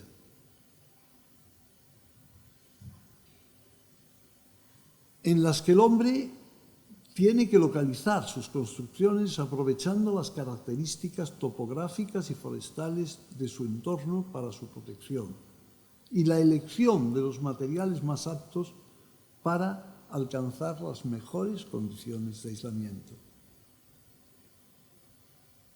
Estamos hablando, por lo tanto, de lo que hoy es objeto de muy seductoras reflexiones, de las cualidades de la arquitectura como edificaciones bioclimáticas y sostenibles. Una arquitectura definida como sostenible en función de su mejor aprovechamiento de los recursos naturales y renovables y de la consecución de su máximo rendimiento en el menor impacto con el ecosistema en el que se localiza, es la que nosotros buscamos y es la que buscó un arquitecto neozelandés, Glenn Murcutt, para hacer estas bellísimas arquitecturas directamente relacionadas con la tradición del país. Fijaros lo que dice él. Nos hemos alejado de nuestro entorno. Ya no lo conocemos a través de una profunda observación. Con nuestra ropa respondemos a los diferentes climas del modo apropiado. Entonces, ¿por qué no diseñar edificios que se adapten a las variaciones climáticas? ¿Por qué no utilizar vientos que enfríen, luz solar, ventilación, sombra, pantallas?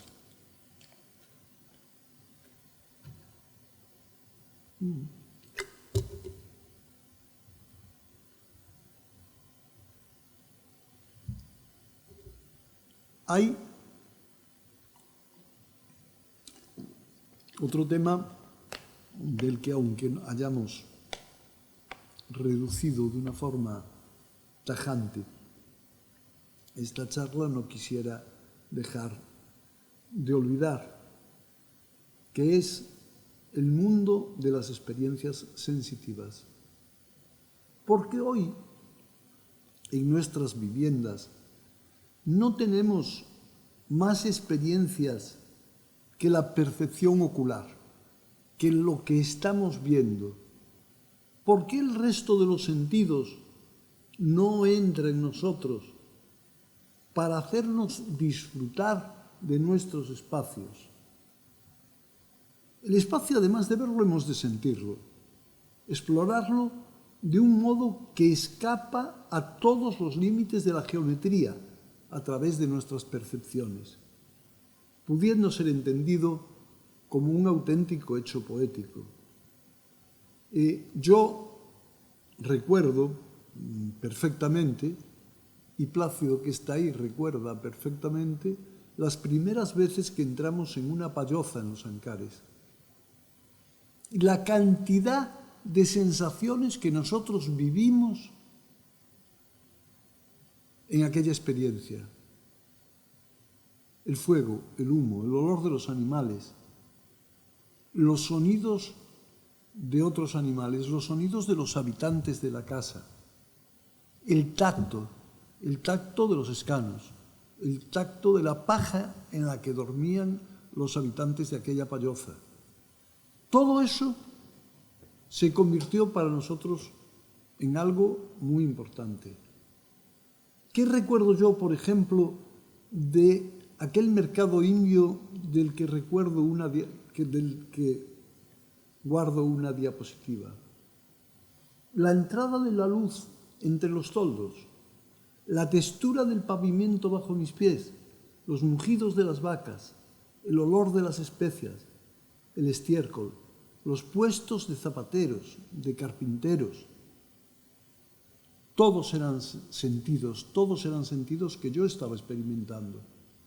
Son todos ellos recuerdos ligados a nuestros distintos modos de experimentar una atmósfera que llegan a hacer posible que, por ejemplo, en la más modesta vivienda puedan albergarse nuestros más enraizados recuerdos.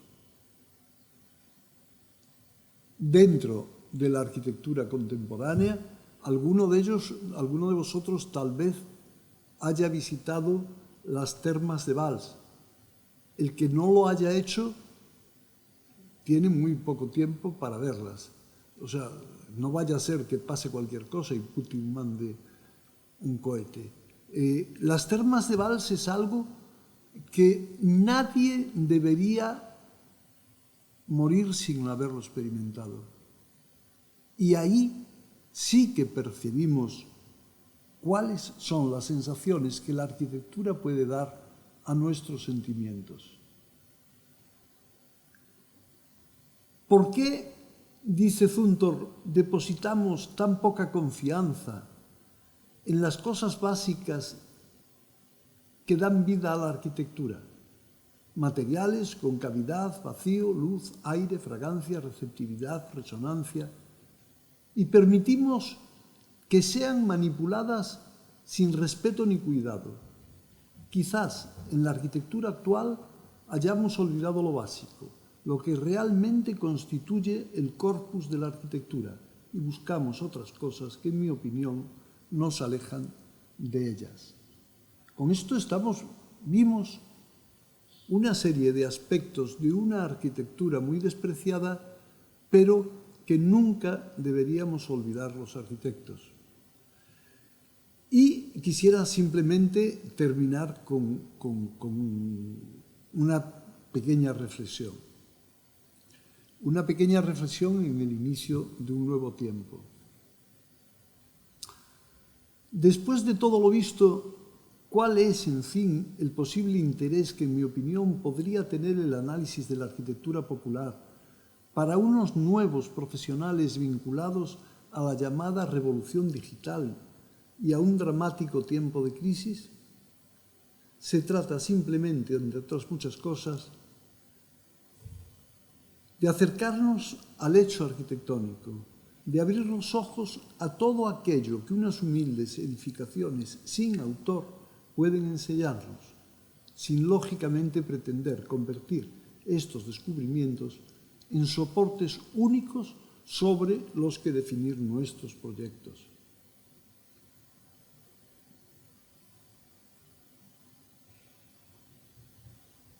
En el comienzo de la nueva y difícil etapa de nuestra historia que hoy vivimos, la respuesta para un correcto progreso de la arquitectura parece estar en afrontar nuestra actividad a partir de una austera y lógica actitud en búsqueda de soluciones para una parte fundamental de los problemas de nuestras comunidades, con soluciones tan sencillas y tan hermosas como esta foto que Plácido hizo en Suiza hace unos años.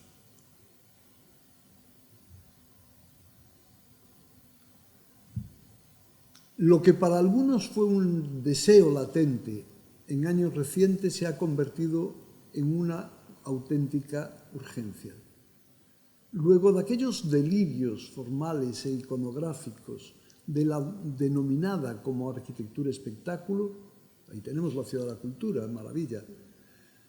La situación por la que el mundo atraviesa supone para los arquitectos un momento de grandes limitaciones que habrá que abordar con austeridad y buen sentido. La austeridad y el buen sentido de aquellos que, sin saberlo, construyeron una lógica y ejemplar arquitectura. Escuchar, dijimos antes, que decía Louis Kahn, escuchar al hombre trabajar con sus manos. Él será capaz de mostrarnos la mejor manera de hacer las cosas. El constructor popular, nos dijo Glos, y así lo leímos antes, quiso levantar una casa para él, para su familia, para su ganado, y lo consiguió, igual que sus vecinos y sus antepasados, como lo consigue cualquier animal que se deja guiar por sus instintos. ¿Su arquitectura es hermosa? Sí, es tan hermosa como pueda serlo una rosa, un cardo, un caballo o una vaca. Y finalicemos simplemente recordando a Le Corbusier. Esta es, en fin, la perspectiva desde que la posible relación entre la actividad de los actuales y futuros arquitectos y la trayectoria de sensatez de la inagotable arquitectura de los anónimos artesanos podría tener un indudable sentido. Cada vez que paseo por una aldea, decía Le Corbusier, siento la armonía que liga todas las cosas, y cada rincón me muestra la grandeza de la intención y de la exactitud. Cada cosa está en su lugar. Las de nuestros viejos compañeros de oficio son construcciones humanas, útiles y no objetos realizados por gente indiferente a las necesidades de sus futuros usuarios. Nada más.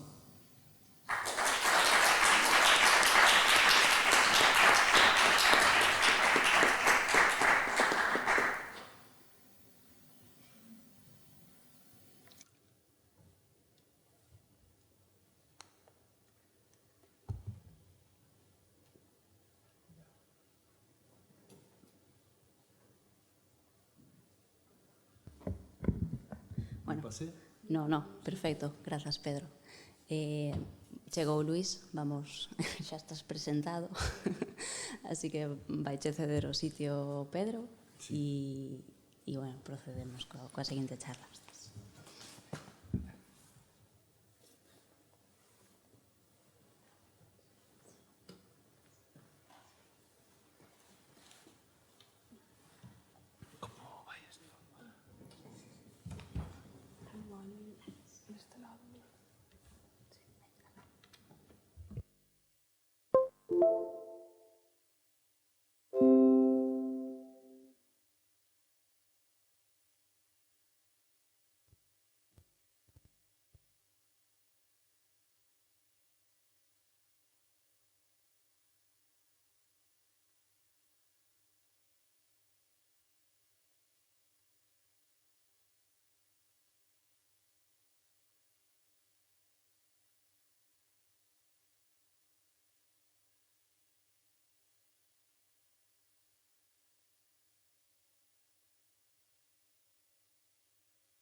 Bueno, pois boas tardes a todas e a todos. Dar as grazas a esta xente do Proxecto Terra e a Sabela en particular por terme convidado a vir aquí. Non sei por qué, eu non son arquitecto aquí, pero bueno, eu creo que como dixo antes Pedro, todos todos somos arquitectos, non? Entón, no fondo, sí que todos somos arquitectos e de alguna maneira estamos a construir. Bueno, eu vou vos a poñer agora aquí unha un pouco para que coñezais un pouco así por enriba o noso proxecto. Despois falaremos un poquinho máis das construcións, pero así en xeral eu quería mostrarvos o noso proxecto, non? Entón, non sei, se está?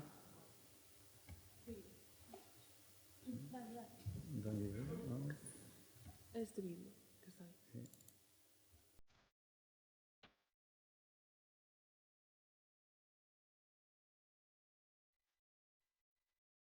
Arqueixal é unha granxa familiar que conta con 35 vacas en produción ecolóxica. É unha queixería onde todos os nosos leite o transformamos en queixo con denominación de origen Azúa Ulloa, tanto en cremoso como en curado. Temos dous variedades, o queixo cremoso e o queixo da Naviza. O queixo cremoso é un queixo de pasta blanda, moi suave e moi amanteigado. E o queixo da Naviza é un queixo con máis corpo, máis curado, máis salgado, ten 6 meses de maduración. E, bueno, depois temos un premium, digamos, que é o queixo da Naviza, pero curado no trigo, porque pasa 2 meses polo trigo, e este trigo aporta uns matices do cereal que fano máis intenso, máis penetrante e con unha variedade maior de aromas, non? E tamén facemos iogurte e leite fresco. O iogurte e o leite fresco en bases de vidro retornables. Cando alguén se achega a Arqueixal, pois está chegando a un lugar que mantén unha autenticidade e, como decía unha persoa que estivo aquí fai un tempo, isto é de verdade, non? Arqueixal é un ecoagroturismo onde contamos con un pequeno lugar que recuperamos con criterios de bioconstrucción, no que hai 4 casas, a Palleira, que é un antigo pallar que está convertido en vivenda, o pallar das Ameixeiras, outro pallar pequeno, a casa dun muiñeiro, onde viviron varias xeracións de muiñeiros, e a caseta das Anduriñas. Pois, bueno, esa autenticidade do lugar permite que afastarse un pouco dese mundanal ruido e chegar e conectarte contigo mesmo, non? Porque realmente é o que se pode buscar aquí, non? Unha conexión contigo e coa natureza, non? E contamos tamén cunha casa, que é a Casa da Rebordela, que, bueno, é unha casa que ten 250 anos e se conserva como fai 100 anos, non? Donde se pode vivir unha experiencia que en vez de trasladarnos ao pasado, nos pode trasladar ao futuro.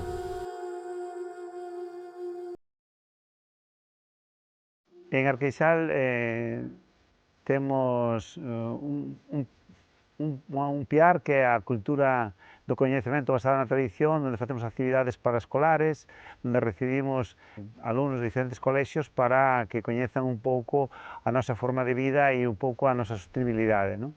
E tamén temos un parladoiro, un centro social que nos sirve para facer actividades, cursos, conferencias, presentacións, ao mesmo tempo tamén para practicar yoga, tai chi ou meditación.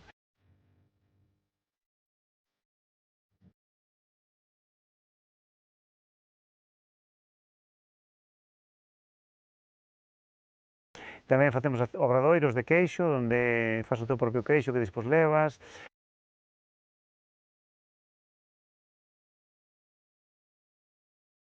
Podes ir á horta a confeccionar a tua propia cesta de alimentos que despois podes consumir nas casas. E ao mesmo tempo tamén temos un percorrido de aromáticas para recoñecer todas as plantas medicinais que, moitas das plantas medicinais que hai na contorna, non?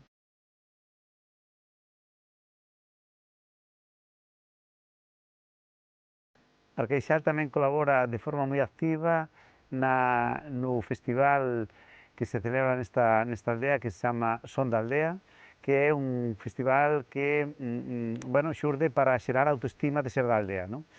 Este festival consiste nun percorrido de 3 km onde hai 16 escenarios que van representando a aldea en diferentes actividades. Xa levamos 10 edicións e a verdade é que sempre con moi boa acollida porque é como unha necesidade, non? Unha necesidade de poder xerar outro tipo de festividade que non pase polos estándares do mercado, non? Sino que teña unha conexión con coa natureza e con aquela cultura tradicional, como recuperación de palabras perdidas, recuperación de espazos, percorrido por carballeiras, bueno, todo isto é unha valorización do noso e de nós mesmos. Arqueixal, máis que ser unha granxa, ser unha queixería ou ser un agroturismo, Arqueixal é agora mesmo unha escola de vida, non? Porque entendemos que pasar por Arqueixal significa reconectarte co futuro e reconectarte contigo mesmo, non? Queremos ser unha referencia en este nivel para que as persoas que podan visitarnos pois lles sexa útil para repensarse a nosa existencia.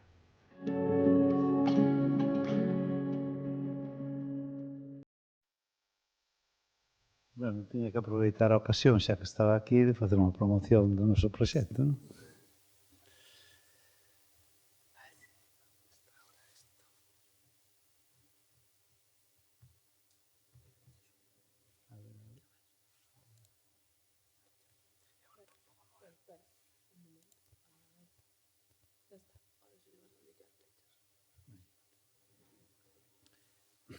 Ben, pois,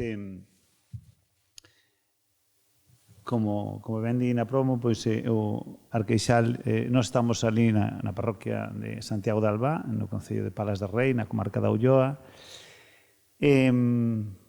Bueno, pois é unha aldea como moitas outras, con un problema de despoboamento, aínda que no noso caso xa revertimos o proceso de despoboamento, quizáis, pois, bueno, os lugares que xeneran actividade e son actividades pois que ao mellor teñen que ver pois con transformación de produto, con turismo, pois sempre son actividades que fixan poboación, non? Son máis atractivas.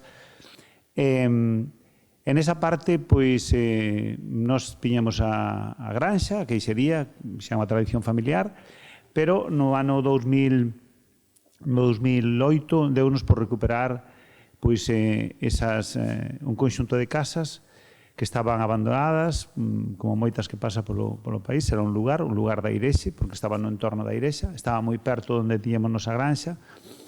Ese lugar, bueno, onde temos a granxa, aí o que vedes na foto. E, bueno, dentro dos 4 piares, pois, eses son a nosa contorna. Aínda ali, pois, por sorte, de momento, pois, aínda non hai moitos eucaliptos, aínda que xa hai dabondo, pero aínda se conserva unha floresta, pois, autóctona, non? Quero dicir, hai moito salgueiro, moito carballo, castiñeiro, quero dicir, aínda se conservan zonas como esa que vemos que non están aínda afectadas, non? Eso, bueno, pois, a nosa actividade ali, pois, custodiamos 30 hectáreas, e das 30 hectáreas que custodiamos non son da propiedade, unha boa parte son alugadas aos veciños, pero eso que permite que, mentres que nós conservamos esas pradeiras, esas leiras, pois, bueno, por un lado, pois, non están a monte, ou non están abandonadas as silvas, ou non pasan a ser parte de forestación de terras agrarias, non? Co cual, pois, de alguma maneira, nós somos un pouco un freno a esa forestación que había masiva de terras agrarias con a nosa actividade, non? Entón, bueno, pois, sentímonos como custodiadores dese territorio, xa digo, ainda que non sexan moitas hectáreas, pero esas que conservamos nós.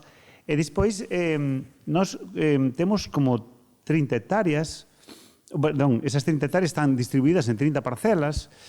E como comprenderedes, pois, bueno, a nosa situación en Galicia é o minifundio, non? Digamos, está claro, non? Pero sabedes que moitas veces, pois, cando queremos mudar o noso xeito, pois empezamos a ver aquela conformación da paisaxe como un defecto e como un problema, non?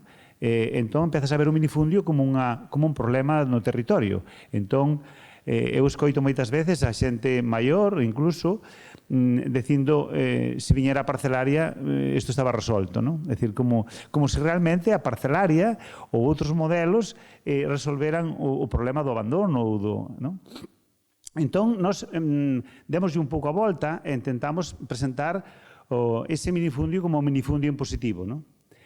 Cando presentamos ese minifundio en positivo, o explicamos por que nós creemos que o minifundio é bo e aporta moito, non? Entre outras cousas é porque cando vemos esas parcelas pechadas por valados, por sebes, por silveiras, estamos vendo que aí hai moita máis biodiversidade, non? Hai moita máis fauna útil. O que entendemos que iso é algo importante, de moito valor nos tempos que corren, cando hai un problema de biodiversidade, non? Sabemos que, por exemplo, por o centro de Europa, que está todo bastante aparcelado, e son fincas moi grandes, agora teñen que crear setos artificiais para que teñan lugares onde se acubilla a fauna, non? Isto está a acontecer. E nós xa, de forma natural, xa o temos, non? Entón, bueno, pois iso é unha ventaxa, non? E outra vantaxa que llevemos a iso é que cando temos pradeiras que teñen 400 anos, 500 anos, ou máis incluso, aí temos unha diversidade de flora moitísimo maior, cousa que non hai onde se fan concentracións parcelarias. Pois o máis común é que haxa monocultivos, non? Monocultivo de eucaliptos, monocultivo de millo, monocultivo de erva, e cando falamos de monocultivos, falamos de monocultivo de erva, pero con 2 ou 3 especias, un reigras, un trébol, pero non a diversidade de flora que hai nunha pradeira natural, non? Entón, esa é outra vantaxa dese minifundio, posiblemente, no momento que arrasas cos muros, empezas a roturar as fincas, empezas a implantar uns modelos de cultivo de monocultivo, non? Outra das vantaxes que nós queremos importante é o valor da paisaxe. Cando vamos camiñando por esas corredoiras con eses valados de pedra, nada que ver que camiñar por un sendeiro de monte onde o que tes a cada lado é unha pradeira, un eucaliptal. Entón, o valor da paisaxe tamén é un valor en alza, co cual nós creemos que o minifundio aporta moito a eso, non? E ademais é a realidade que nós temos. Entón, nós o que procuramos é pois nada, avanzar, o sea, traballar co que xa temos, que é a situación que temos, e a eso verlle as oportunidades, non? Entón, eso pasa moitas veces tamén coa... Vou pasar aquí porque non as teño seleccionadas. Pasa un pouco tamén coa construción, non? Pois esta é unha palleira convertida nunha vivenda. Evidentemente cambiou o uso, pero a súa estrutura original sigue sendo a mesma. E incluso calquera que coñeza a tipoloxía da zona e isto sabe que isto foi unha palleira. Porque non abrimos ventás onde non as había, aproveitamos os ocos para darlle luz e tampouco non fixemos unha chimenea discretiña, o sea, co cual, pois eso. Pero estas casas, claro, non son as casas diseñadas desde o punto de vista bioclimático, pero sí que intervimos da forma mellor posible e ás veces, por exemplo, esta palleira que ten unha orientación norte, pois, claro, non é precisamente a parte máis soleada, non? Pero sí que é a parte que está máis protegida, no caso dali, que no sur é onde pega máis o inverno, é onde pega máis o sol, e cual esta apertura cara ao sur ou tiña que ter unha cuberta máis prolongada para protexer este ventanal, ou senón podría estar así. En cambio, cara a esta parte sí que non lo permite, porque as palleiras estaban orientadas así porque é o aire que seca, pero é o aire que a parede está protexendo para que non entre o inverno na erva ou na palla que teñas metido aí, non? Entón, bueno, eso foi o que pensamos cando estivemos reconstruindo, non? E o certo é que, bueno, pois esa exposición tan aberta, con tanto ventanal, e sin apenas prolongación do cume, pois permítenos que aguante ben a madeira e sin problema, non? Bueno, nas outras construccións, por exemplo, pois nesa que a Casa do Muñeiro xa era unha casa tradicional. Tampouco abrimos ventanas donde non as había. Sabemos que as casas tradicionais galegas, sobre todo as casas humildes, tiñan poucas ventanas, non? Eu creo, ou sea, poucas e pequenas, pero, bueno, ás veces din, era para protexerse do frío. Sí, entendo que sí tamén, non? Porque, o sea, para que vamos a ter moito ventanal que está moito máis exposto. Pero tamén creo, non son un estudioso desto, pero creo que unha das razóns polas que as ventanas son pequenas é porque a xente non está na casa. A xente das casas humildes está fora. traballa fora. Cando vai para dentro, é de noite. De noite non fai falta que estea a ventana moi grande, porque xa non vai haber luz. Isto é unha das razóns, e ainda por enriba, pois tamén menos exposta a que sexa máis fría. Pero, se realmente estás fora e só estás dentro cando non hai luz, non fai falta que a ventana sexa moi grande. De feito, creo que teñen lógica, e corrixe alguén, pero os pazos ou as casas señoriais teñen galerías grandes, pero a señora da casa non iba a traballar as leiras, non? A xente estaba na casa e podía contemplar desde ali. Nas casas humildes non se traballaba dentro da casa, non? Bueno, na cociña sí, pero nos cuartos ibas a dormir.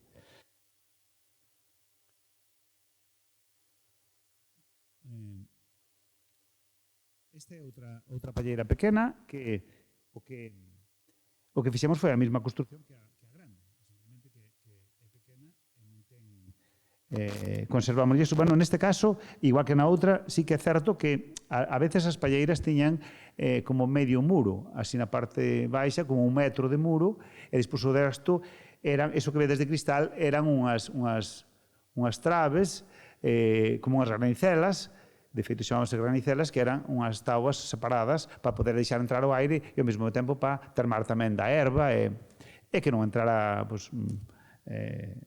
animais para aí, non? Pero en algún caso eran hasta o fondo, non? Esta concretamente era hasta o chao, era aberta, pero sí que subimos esa media altura de 1 metro, non? Bueno, aí, como nas incorporacións, neste caso, introducimos neste espazo destas casas, pois neste caso é solar térmica, fixemos solar térmica fotovoltaica. Esta solar térmica tamén integrámola aí, isto é unha edificación feita de novo, pero intentamos que estuvera integrada, o sea que esas placas non estén simplemente así colocadas sobre uns soportes, sino que xa poderan tamén, servir como un espazo que este a cuberto e ao mesmo tempo as placas estén integradas aí, non? Aí neste caso, sí que as colocamos en riba do tellado, que son as fotovoltaicas, tamén que impactando o menos posible, pero buscamos un pouco eso, non? Bueno, unha cuestión técnica no caso da parte das casas, que como queríamos evitar o máximo posible os campos electromagnéticos, pois o que fixemos foi colocar o que chamamos nós a luz en forma ramificada, que vai a cada cuarto independente. A luz entra pola porta, as caixas de empalmes están fora dos cuartos, e na entrada da porta hai 2 chaves, unha que corta os 2 polos e outra que encende e apaga a luz, co cual, se cortamos os 2 polos, non temos ningún cable con corriente no cuarto, porque, aínda que este apagada a luz, sempre hai un cable que ten corriente. Se ti cortas, pois non tens ningún cable con corriente, e non pasa ningún cable dun cuarto para outro por ese cuarto, porque senón de nada sirve que ti cortes se tes un cable que vai para outro cuarto. O sea, que só van a cada cuarto independente, e como vemos aí, pois non temos, por exemplo, 2 lámparas, unha lámpara en cada lado da mesilla de noite, sino que puñemos unha lámpara sola para que non pasese ningún cable por detrás do cabeceiro nin por debaixo da cama. É dicir, todo isto o consideramos a hora de, o sea, pois, por suposto, pois tampouco non temos wifi, ou non temos televisores nos cuartos, ou non temos, porque consideramos que, bueno, é un espazo que vas a dormir e que este o menos, o sea, que teña os menores campos electromagnéticos posibles, e un deles evitando que nós non coloquemos eses elementos que podan supoñer, non? Bueno, mesmo fixemos tamén coa parte das pinturas e dos aceites, non? Non usamos barnices, nin usamos tampouco pinturas plásticas, sino que usamos aceites vegetais e pinturas minerais para tamén que non se xenen eses campos electromagnéticos e ao mesmo tempo fagan unha transpiración, ou seja que antes cando escoitaba falar a Pedro, non? De que a veces vemos, o sea, case todo que percibimos nas casas é a través da vista, non? Eu digo sempre, cando entramos nas nosas casas, pois vemos que as casas teñen un cheiro diferente porque está transpirando a madeira. O sea, a madeira ten o poro aberto e ao estar tratada con aceites, pois chegas ese cheiro da madeira, está transmitindo, non? Entón non é un ambientador posto ali artificial, sino que a propia madeira está ambientando a casa e ten o seu cheiro particular dependendo que tipo de madeira haxa en cada unha delas, non? Eu estaba, bueno, é unha das maneiras de que, aparte de que neutralizan moito máis, porque cando tes uns compartimentos estancos con pinturas plásticas, con barnices, o que faz é, pois eso, son estancas, co cual calquer cheiro que haxa nese lugar tes que, o sea, non se neutraliza. Cando realmente se está co poro aberto a madeira, o que fai é absorber parte deso e vai neutralizando eso, non? É dicir, de unha maneira, son transpirables. Entón, bueno, pois creo que teñen unha función. Antes eran transpirables porque eran así, a madeira non estaba nin tratada con aceites en moitos casos, senón que era así a pelo, tal e como estaba, non? Pero o poro sí que o tiña aberto igual. Bueno, tamén decir que, bueno, nos textiles das camas, pois tamén usamos liño, lao, algodón, non usamos nada de acrílicos, nin poliésteres, nin esas cousas, tamén un pouco tendo en conta eso, non?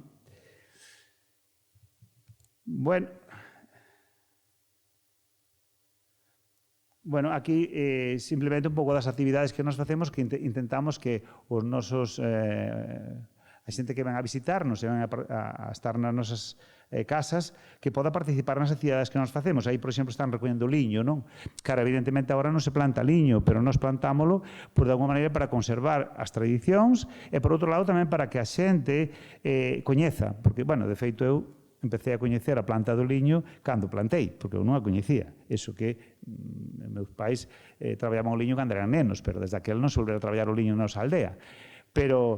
Pero, bueno, é unha maneira tamén de conservar, ter esa planta, que é unha planta moi singular, e, ademais, claro, agora a xente coñece o liño pola liñaza, pola semente, que agora, como está de moda, é como un superalimento, se pon a semente do liño nos bizcoitos ou por aí, non? Pero que máis alá dese subproducto que era a liñaza, porque realmente o importante era o tallo do liño, ainda que tamén se aproveitaba a semente, pero o importante era o tallo onde sacaban as fibras para facer os textiles. Bueno, esta é unha certificadora a que estamos acollidos, que certifica os aloxamentos que teñen, bueno, pois eso, que son feitos en bioconstrucción, que teñen sostenibilidade, que fan actividades para os hóspedes relacionadas coas culturas locais, esas cousas, non? Bueno, é unha rede a nivel internacional.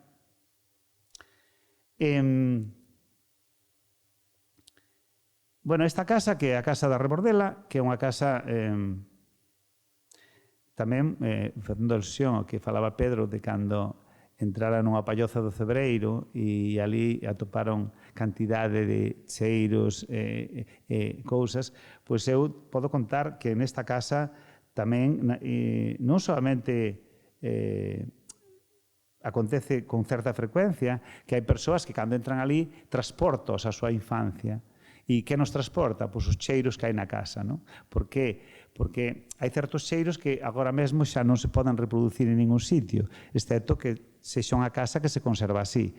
Porque esa mistura do fume coa lareira, coa carne pendurada ali ao fume, ese cheiro non se recupera. Pero sí que o temos guardado e cando alguén o viviu, pois entra ali, pois o transporta, non? Entón, bueno, pois eso acontece nesta casa da Rebordela, que non é un museo, non é unha casa museo, sino que é unha casa viva, que se conserva tal cual estaba. Podía ser unha casa, pois eso, a casa ten 250 anos, pero consérvase como fai 100 anos, máis ou menos, non? O sea, sería como unha casa dos anos 40, 50, 60, de moitas casas da aldea. Mantén a súa corte coa vaca. Bueno, a vaca ahora mesmo non está sempre ali, pero en algunha ocasión sí que metemos ali. Bueno, pode resultar extraño eso que estades vendo aí, porque vedes unha ventana para a vaca, non? Bueno, realmente isto é algo que non corresponde á casa. O certo é que esta casa non se ve, pero aí onde están o xamón detrás da vaca, hai un ventanuco, que era o ventanuco que tiñan, que era como unha especie de tragaluz, así un pouco aberto para a parte de dentro, que era o que tiñan as cortes, que era para ver un pouquiño, pero nada máis. O caso desa ventana é algo que a persoa, a dona desa casa, antes de nos mercala, pois abriu un espazo aí, abriu unha ventana. E despois nós, pois, bueno, decidimos non tapala, porque se un día pois, non era unha corte e era outra cousa, pois xa estaba a ventana feita, non? Pero realmente, originalmente, non tiña sentido que aí estuvera unha ventana dese tamaño, non? Sino que era un tragaluz máis pequeniño.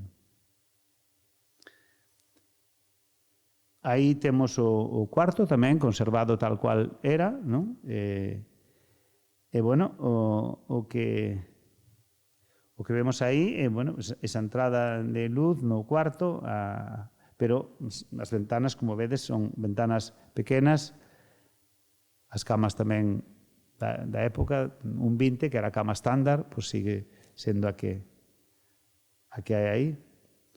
E o burato por onde saen as pitas, non? Que vivían dentro da casa, entraban por aí, por ese burato, e dormían, que non hai foto aí, pero nun puleiro, que debaixo dormían os porcos, o sea, no mesmo espazo, as pitas dormían arriba, porque as pitas non baixan para baixo, están no puleiro, porque só entran para dormir, durante o día están fora, suben para poñer os ovos, pero non entran dentro, só entran cando é noite, e aí dormen no puleiro, co cual podes aproveitar os espazos mellor, non?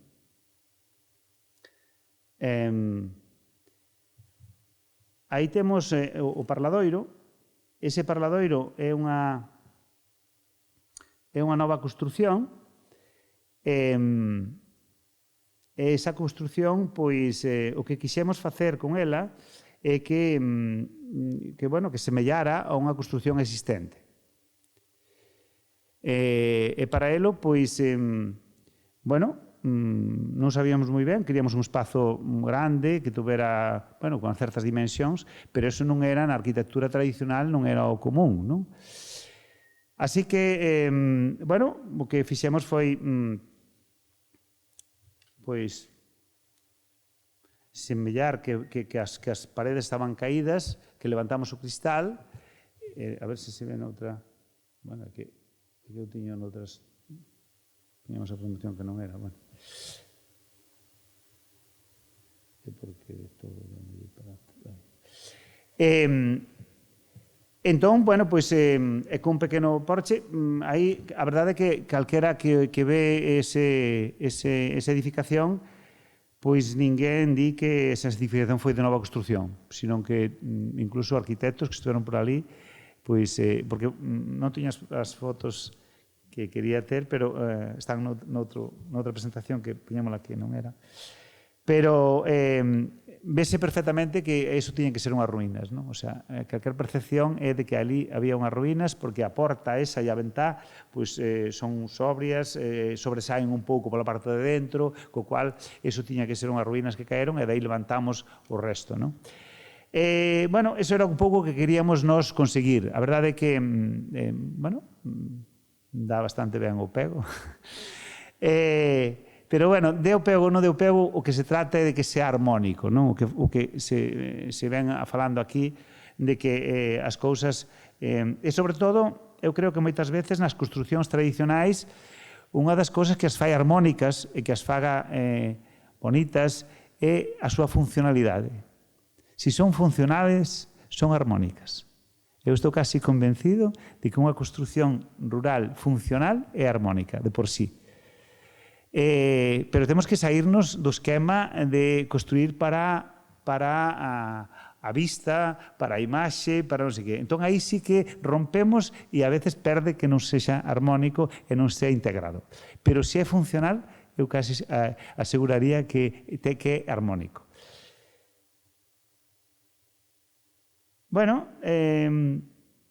Cando falamos de armonía, pois falamos tamén de estética e falamos de... Aí estamos facendo unha sega, pois un pouco tradicional. E o que se procura, cando facemos estas cousas, é que sean funcionales. A veces non é fácil, porque cando vamos a facer recreacións históricas, nun contexto de agora, pois hai que facelos como unha especie de festa, donde, claro, conservar a tradición de que a xente se poña a indumentaria xeitada, de que garde no escenario que todo este un pouco estético, pois non é fácil, porque, bueno, non sei, búscanse outras cousas, non se ten en conta ese tipo de cuidados, non? Eu teño encontrado, pois, en algunha festa declarada de interés turístico galego, algunha malla tradicional, e non vou a dicir o nome, pero que ali o que te atopabas era nunha zona de asfalto, o sea, facendo a malla, nunha plaza, pero toda asfaltada, nunha rúa cortada, e ali de repente estaban facendo a recreación da malla, pero estaban facéndoa coa gorra de Viona, ou digo de Viona por decir, o sea, con gorro que non é un pucho de palla, ou fan ali un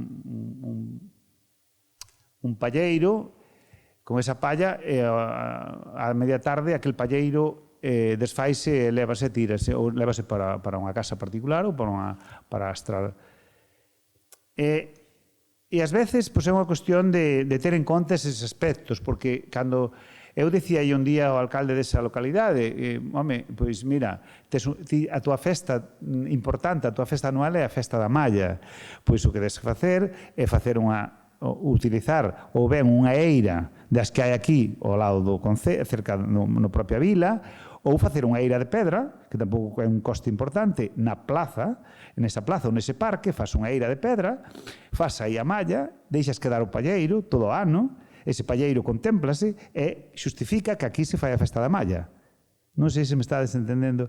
Son pequenos detalles, pero que marcan a diferencia. E marcan a diferencia na arquitectura, na conformación dese espazo, porque o outro é algo como feito ali, parece que feito a macheta para unha cousa que hai que facela, e porque xuntamos aquí un montón de xente con esta excusa e xa está.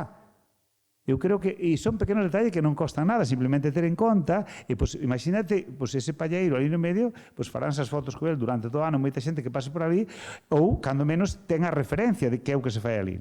Bueno, esas cousas é as que hai que ter en conta a hora de facer. Aí temos unha cabeceira que aquí, esta palla que estamos facendo coa sega, vámola empregar para cubrir esa cabeceira. Se non temos se non facemos esa sega ao fouciño, a palla que se cosecha cos colletadoras é unha palla que vai triturada, non sirve para facer isto. Entón, bueno, ese tipo de cousas son importantes porque é a maneira de non solamente facer algo porque queremos facer un evento para recordar tradicións ou para vivir tradicións, sino que esas tradicións teñan unha aplicación práctica para hoxe, non? E cando falamos de aplicacións prácticas para hoxe,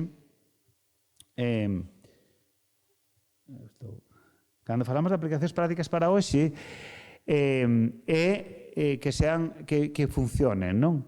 É dicir, se temos unha casa como esa da Rebordela que mostrábamos antes, pois esa casa ten que servir para reflexionar como se xestionaba, non? Nos, por exemplo, facemos ali unha actividade cos nenos nesa casa, cos colexios, e temos un personaxe que se caracteriza, que mostra que vive nesa casa, e os nenos creen que el vive ali, dese xeito. Pero máis alá de que os nenos entendan que vive ali ou non, é a mensaxe que el vai a transmitir. E a mensaxe que vai a transmitir, neste caso Manuel ou Elvira, é que non usa plásticos, que recicla todo, que come da súa propia horta.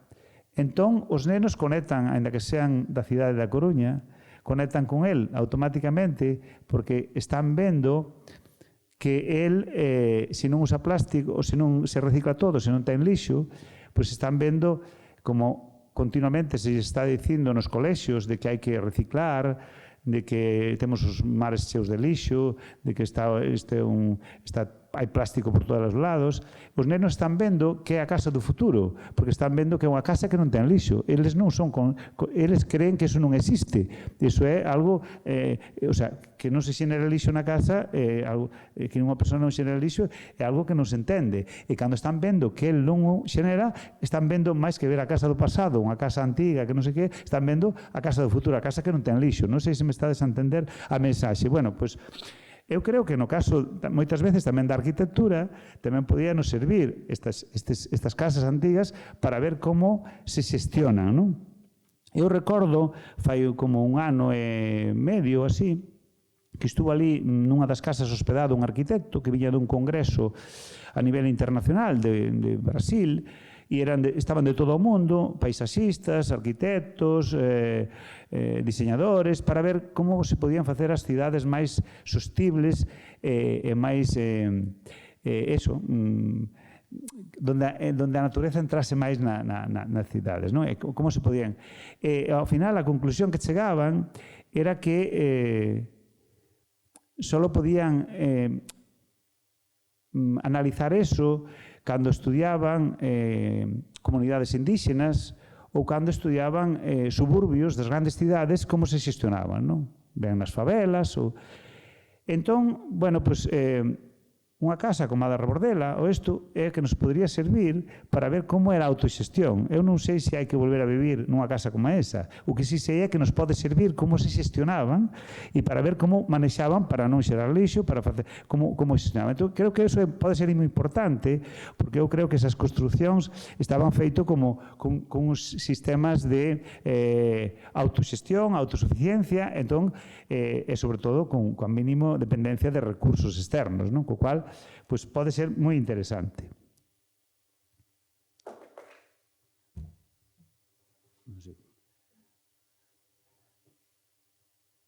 Bueno, desto xa falamos, creo, porque falamos aí antes do Son da Aldea.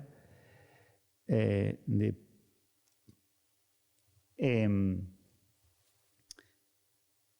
bueno, un poquinho o que nós facemos ali no noso pequeno proxecto, pois é intentar ser conservar, custodiar ese paisaxe para que podamos vivir dignamente do que nós facemos e poder deixar, como digo sempre, este é un préstamo dos nosos fillos, co cual, pois deixar isto un poquinho mellor do que nós atopamos, se pode ser, ou cando menos non deixalo peor do que atopamos,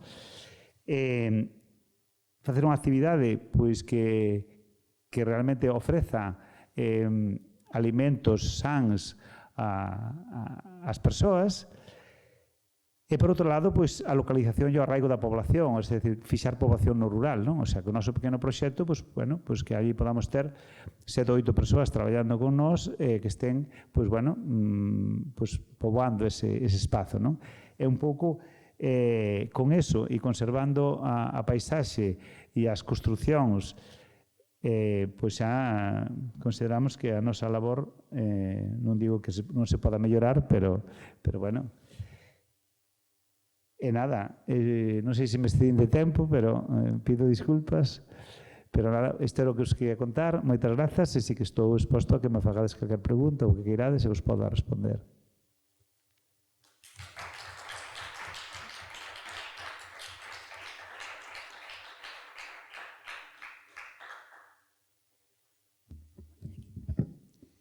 Bueno, moitas grazas aos dous e a Pedro que xa o desculpo que tiña que marchar.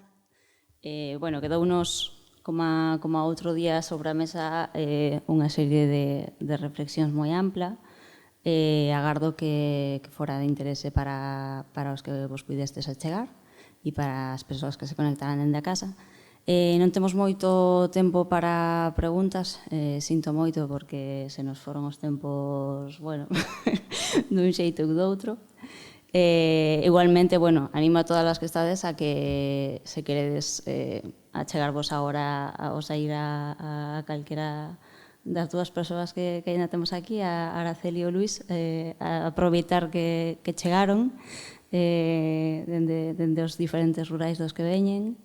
E agardamos pois seguir comprendendo dende este outro lado dos habitares. Bueno, grazas a todas por vir. Como dicía antes, se podemos saímos directas que xa nos están mirando mal dende aí atrás. E bueno, agardamos, seguimos o próximo xoves, daremos ya outra volta, outra perspectiva máis de como habitar a colectividade, volvemos a ámbitos urbanos e nos iremos a outras latitudes tamén máis lonxe, agardamos vos de novo. Grazas a todas.